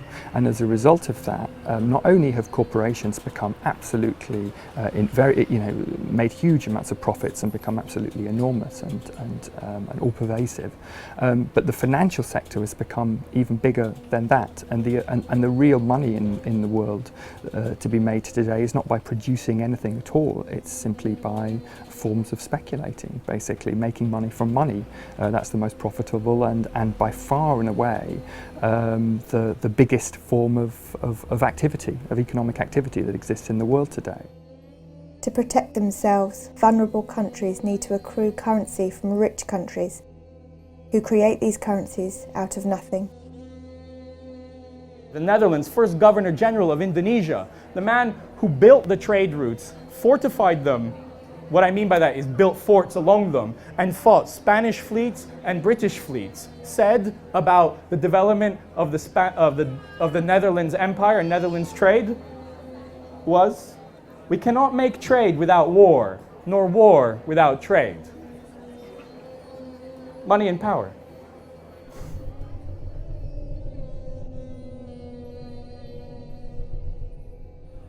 So reserves have become the way in which you can insure yourself against what? Speculation. You said speculation. Speculative attack. Fall in the market. Bubbles. When a country succumbs to a speculative attack, it is asked to deregulate its markets and conform its financial system to that of the dominant party. The big problem that's faced by most developing countries who got into a debt crisis was that they were told by the powers that be in the world, the International Monetary Fund, which is in many ways governs the global financial system, that the way to get out of debt actually is first of all to restructure your economy, especially to increase your exports so you're earning more dollars, and then you can pay off your debt, which is normally in dollars or some other foreign currency. Unfortunately, time and time again that was proved to not be the case at all. Actually, countries cut back their public spending to the bone, so they stopped growing, they stopped having any potential for growth, and what they did produce was aimed at the export market, was aimed at creating dollars and so on. So they were paying off their debts, but they weren't developing their own economy at all. They were paying far more in debt repayments than they were spending on health or education or anything else, and their debts just kept getting bigger and bigger and bigger. The country becomes a vassal state, allowing large corporations to exploit its natural resources and workforce.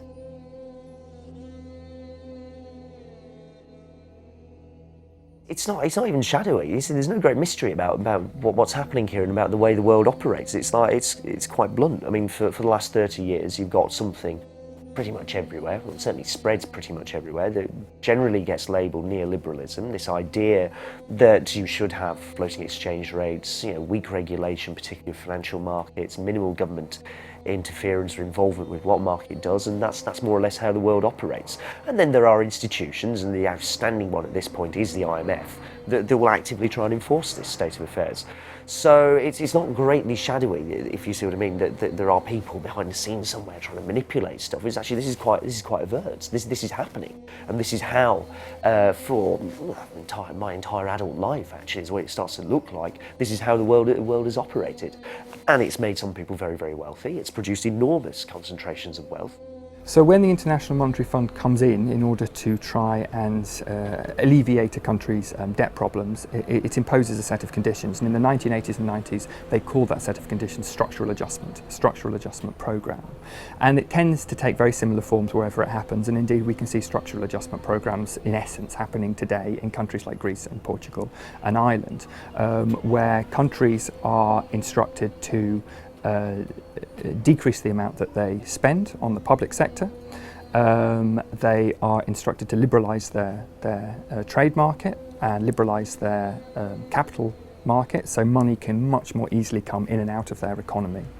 And the idea is that this will encourage investment to come in from richer parts of the world, and that all of their problems will be solved from this investment. And in actual fact, this has proved time and time again to be completely without foundation. In actual fact, what happens is it destroys fledgling industries and capacities in these developing countries, and developing countries become completely dependent on goods and services from developed countries, and also from capital from developed countries. One of the things the International Monetary Fund is very keen on is telling countries to lower the taxes that should be paid by multinational corporations when they come and operate in a country, because then you'll encourage more multinational corporations to come in. Of course, what it also means is the profits that are made by those multinational corporations leave the country just as quickly, and the country itself doesn't benefit. And today you have many developing countries which have got almost no tax base. They've not developed a tax base at all, and so they're even more dependent on international capital markets, on the money markets, on creating debt.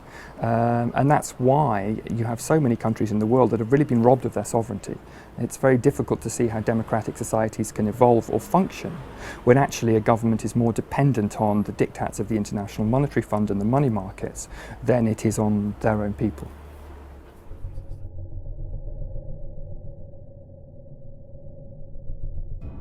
What we've seen since the 1970s is a dramatic increase in a series of phenomena that have had a stimulative effect on the changes in the financial system that have brought us to the gleaming, shining metal and steel business that's over there. In case you don't know, that's the City of London I'm pointing at.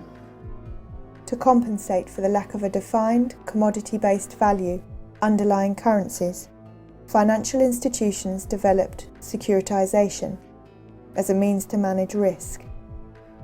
You develop securitization as a means to try and stabilize the whole system. This is a set of financial processes and financial innovations that really accelerate from the 70s, 80s onwards. You had a chaotic system that needed to manage risk, and you had to innovate. You needed derivatives, options, futures. You have new markets in volatility management tools. Who knows what the term hedging is? Spreading your risk, managing your risk, insuring against your risk, precisely.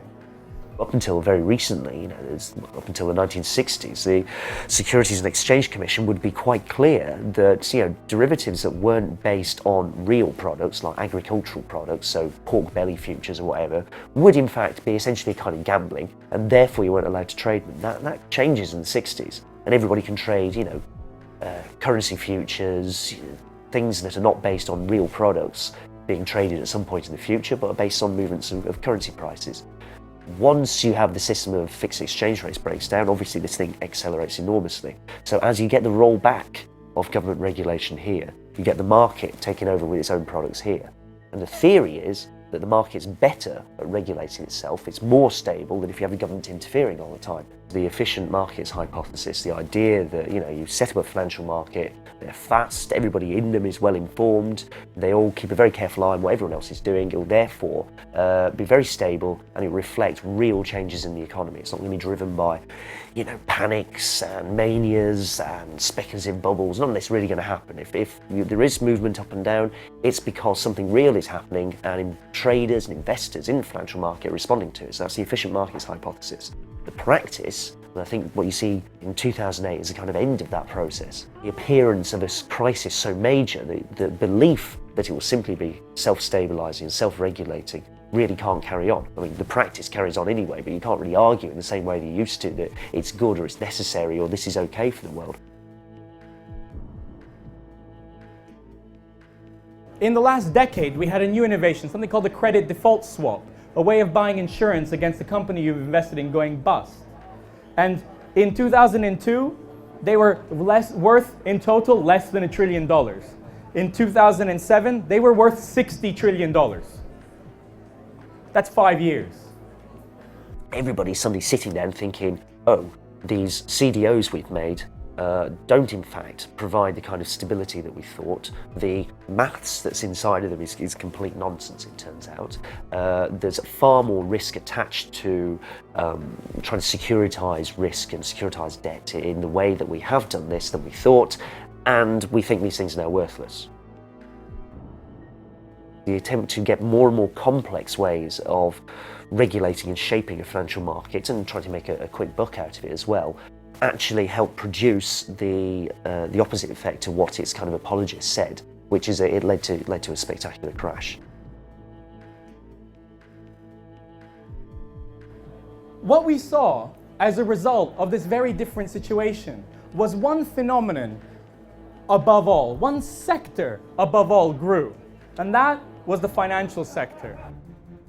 While the financial sector benefits enormously from the current monetary system, the system is neither stable nor fair. The assumption in what the Bank of England does right now is that the cash that we hold is backed up by government debt. The government can back up its promises by the fact that it can tax the public. So what they're implying is that cash is backed up by government debt, when government debt is backed up by the ability of government to get cash from the public. Time and time again over the last 30 years, we've seen private debts being transformed into public debts, and ultimately the price of that debt is paid by the public in the debtor country. This is why spending cuts are necessary. The system is designed to make certain people very rich at the expense of a nation's citizens and taxpayers. The system lowers the standard of living of the majority and distributes this wealth among the privileged. So what we're left with is a financial system since the early 70s that has no fixed exchange rates, that suddenly has increasingly open financial borders, that has central banks having to manage without having any control because there's nothing here where the gold used to be. Chaotically, they have to ease quantitatively. They have to lend as a lender of last resort. Throughout history, monetary systems were designed to give the dominant international power an advantage, and this power is fiercely defended and expanded on.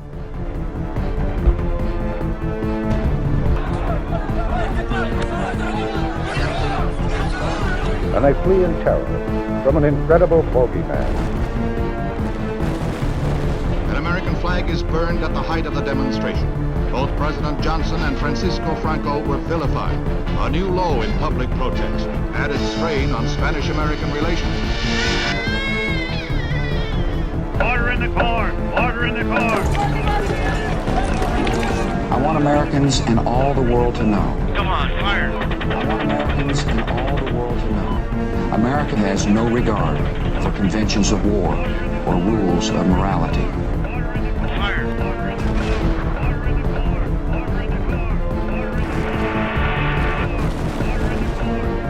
Objection overruled!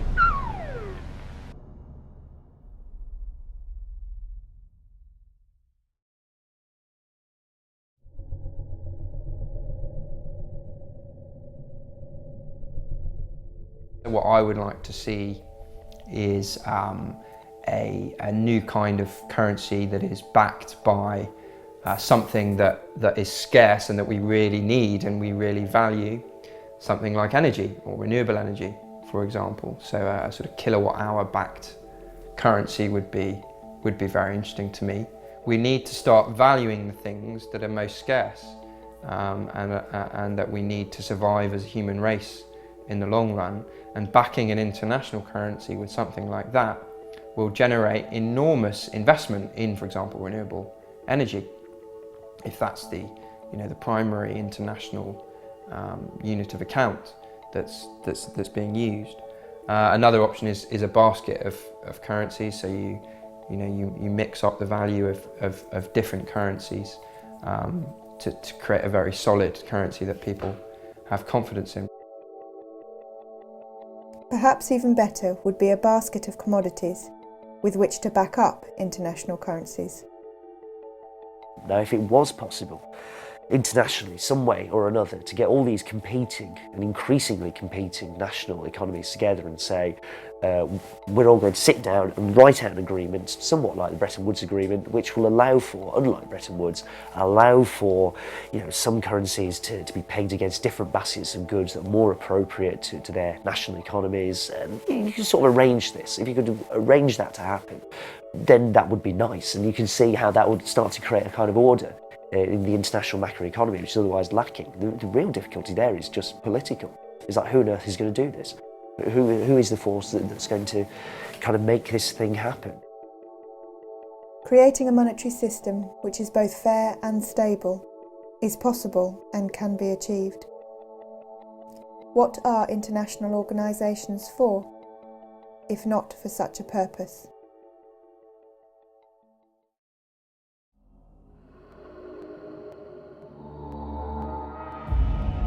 Banks are the most heavily subsidised businesses in the world, specially protected by governments. While the money runs out for the rest of us, the largest private banks still thrive. This is because they get the biggest subsidy of them all. The license to print money. Hard to believe? Martin Wolf, the chief economics editor at the Financial Times, said it recently. The essence of the contemporary monetary system is the creation of money out of nothing by private banks, often foolish lending. You heard that right. Private banks create money out of nothing. Then they loan it to us and ask for interest on top. If you've ever wondered why the bank buildings around the world soar higher than any palace or spire ever did, you now have the answer. But the banks don't simply print money using secret printing presses in their basements. They don't have to. Like so many other things these days, printing money has now gone digital. With the popular use of debit cards, electronic fund transfers and internet banking, only 3% of the money in the UK is now made of paper and metal coin. The other 97% is entirely in computers. Electronic money is convenient for everyone, but it's especially convenient for the private banks, since they own, run, and control the entire digital money system. And what do they do with this special privilege? Do they channel new money, the blood supply of the nation, towards the things we need, like hospitals, schools, universities, and public transport? Not if it doesn't make a profit for them. Instead, they use their license to print money to gamble on the financial markets and push house prices out of reach of ordinary people by pumping hundreds of billions of pounds into risky mortgages. This is exactly how the banks caused the financial crisis. And now the rest of us are being asked to pay for it. If we can't afford to run hospitals and build schools, can we really afford to subsidise the financial industry? Should we have to live with less so the bankers can have more? This is ludicrous, and it's time to put a stop to it. The private banks can't be trusted to hold the reins to our entire economy. We need to take away the bank's power to create money out of nothing. This will stop them from causing yet another financial meltdown and allow us to afford the crucial services that we as a society need.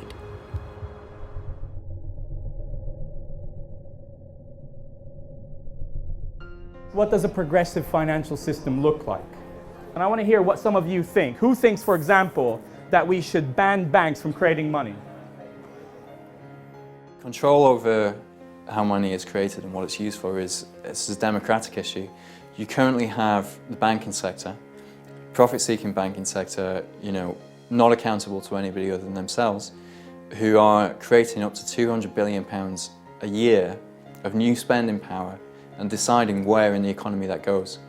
Monetary reformers believe that that entire money supply should be for the benefit of the public and should never be created by a private organisation as debt. Democratising the money supply, what that means is putting the power to issue and allocate money back into the hands of people, taking it away from private organisations, institutions that don't actually represent the people, that are not democratically accountable to the people. The banks aren't democratically accountable. They're accountable to their shareholders and their shareholders only. Now they're underwritten by us, by the taxpayer, but they're not accountable to us. That doesn't make any sense at all. So if you democratise the monetary system, you are subjecting it to the same kinds of discipline as the education system, as the health service, and other key publicly needed services.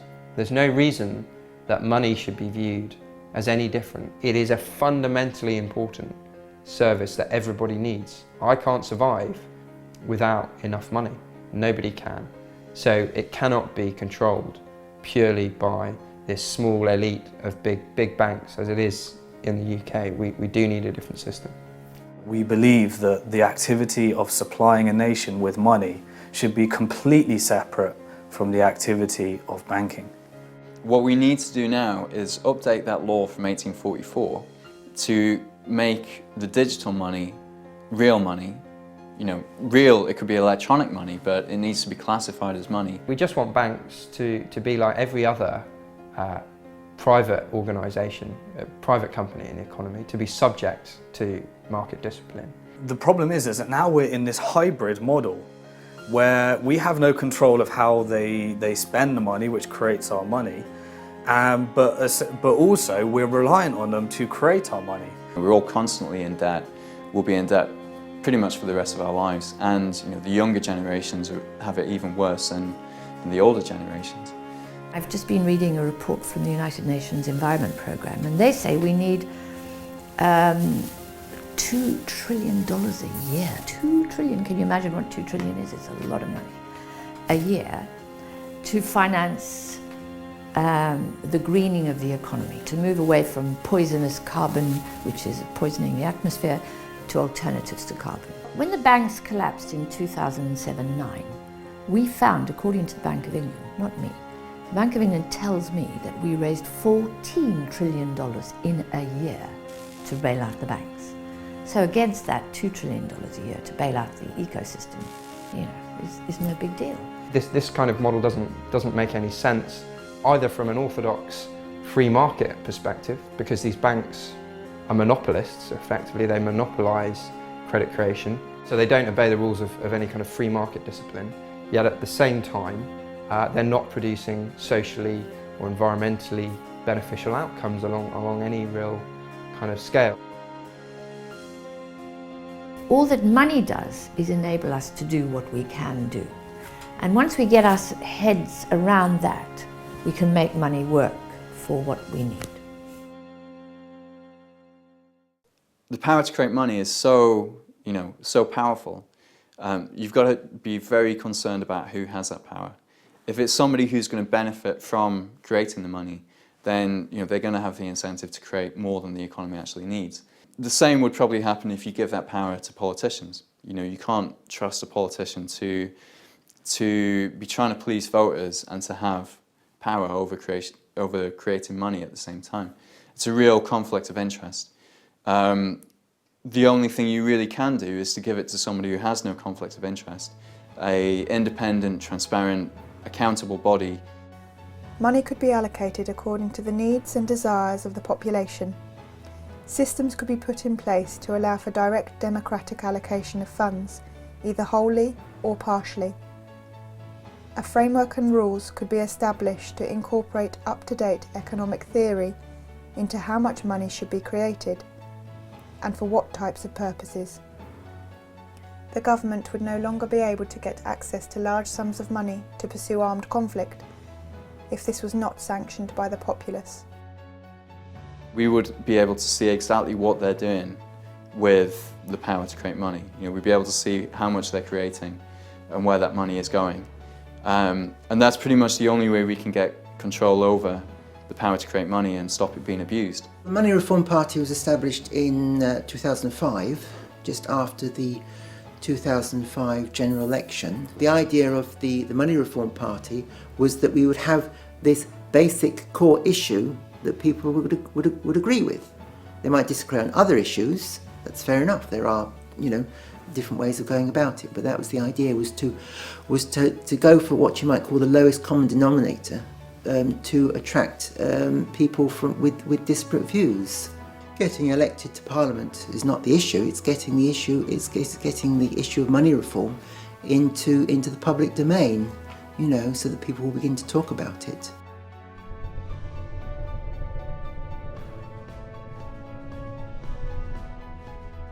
Banks should not be able to gamble with your money without your permission. So what they would need to do is offer two types of account. One is a safe, we call it a transactions account. You put your money in there, the bank doesn't lend it, they don't put it at any risk whatsoever. The other is an investment account where you put your money in for a certain period of time and then the bank takes that away and they invest it. What happens when you use these two types of account is that in the event that a bank fails, the money in the safe accounts is still there, it's not at risk. So you just move all the safe accounts to a bank that's still healthy. And then those people who put their money in the investment account, they don't lose everything, but they have to wait for the standard liquidation procedure to find out how much of the assets of the banks will be returned to them. And it means that the government then never needs to bail out a bank. Banks can be allowed to fail. The system would actually be how people think it is, that when you put your money in the bank it's really safe, or at least they used to think perhaps before the 2008 crisis. There's a spectrum of opportunities there which we're just not exploring at the moment, and that's That's what's upsetting me, that we're not even experimenting when we know that the system we have now is fundamentally flawed. We've just had the biggest crisis since the Second World War, since the 1930s really. We know we have a system where the creators of money are underwritten by us anyway. It's kind of the worst of both worlds, the situation we have at the moment, which is why we need to start thinking of genuine alternatives. So when we're talking about what life is going to be like in the post-reform system, it doesn't mean that you can't borrow, it doesn't mean that you have to save up for 50 years before you can buy a house. It does mean that you might not be able to buy a house that's 10 or 12 times your income. But on the flip side, it means that the house that you want to buy probably shouldn't cost you 10 or 12 times your income. Houses should be affordable, as should everything else. You'll still be able to get a mortgage, you'll still be able to get finance for a car, businesses will still get investment. It just means that debt won't be such, it won't be so high, it won't be such a huge feature of people's lives.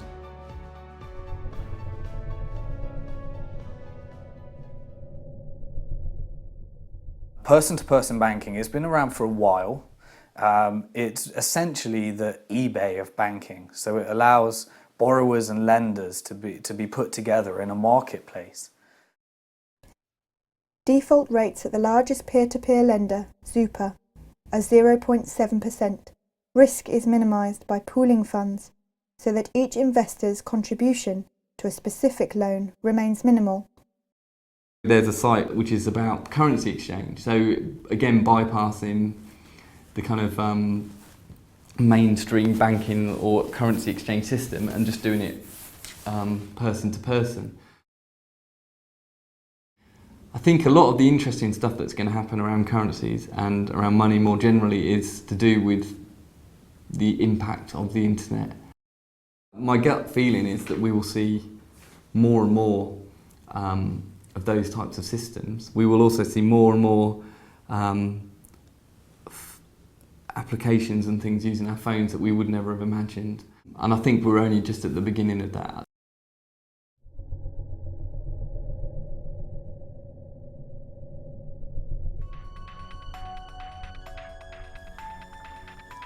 The issue of monetary reform has historically been a very sensitive issue because of the incredible power, wealth and privileges it bestows.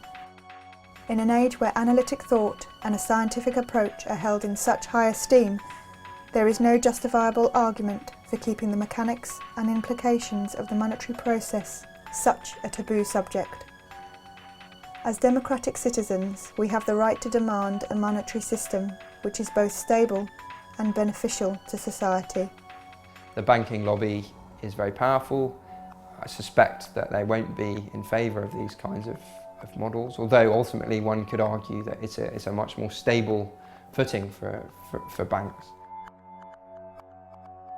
The coalition government has set up an independent commission on banking, the ICB, and their remit is to essentially make recommendations to the government on how the banking sector can be fixed. Their remit includes figuring out how they can prevent future bailouts. When they held their public meetings around the country, at each of those meetings, of the 5 panellists at that meeting, at least about 3 of them were representatives of the big banks. It's a bizarre relationship. If you were going to try and improve building regulations, you wouldn't hire a cowboy builder who'd built a building that collapsed. So why are we asking the banks for advice on what we should do about banking? The Independent Commission on Banking recommended 2 major reforms. The first was the implementation of greater capital and loss-absorbing capacity. This in effect is complementary to Basel III and will not differentiate the UK banking system from the rest of Europe. The second recommendation was the ring-fencing of retail banks.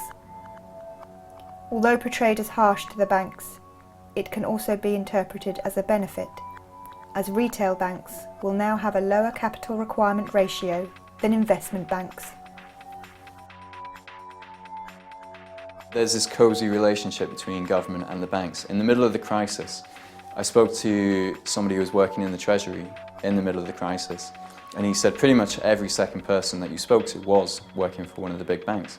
So when it comes to a decision about whether you let one of these toxic banks fail or whether you rescue it, what kind of decision are you going to get from, what kind of recommendation are you going to get from somebody who works in that bank? I've got a whole string of letters and cards from various politicians over the years. Really, you get letters which, in most cases, say nothing at all apart from "thank you very much." You know, this. You know, thank you for your letter. You know, or thank you for your DVD. I'll have a look at it. Or in the case, of course, letters to the Prime Minister. It was the last Prime Minister a couple of years ago. You know, thank you for your letter to the Prime Minister. It's been passed on to the Treasury, who will no doubt respond to you directly in due course. And of course, I'm still waiting about 2 years later from any sort of response from the Treasury.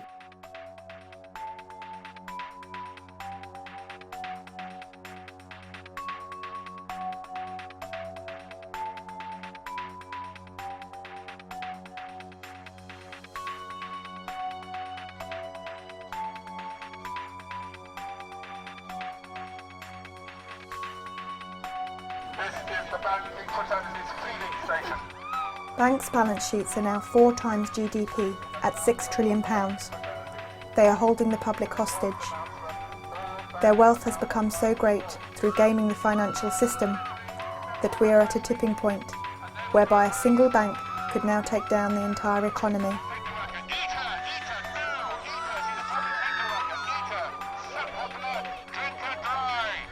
We can't let the banks go back to business as usual, because if they do, then all we're going to see is more debt, more poverty, more inequality, and another crisis in 5 or 10 years, which we're going to have to pay for again.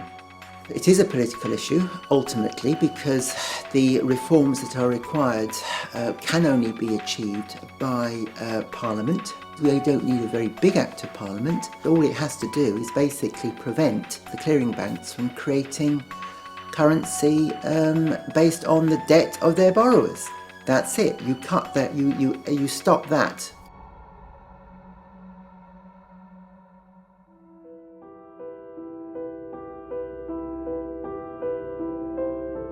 This is George. George worked in a big bank in the City of London. But one day, without warning, George's bank went bust. Luckily, the government rescued the bank and George kept his job. But the greedy government wanted something in return for their help.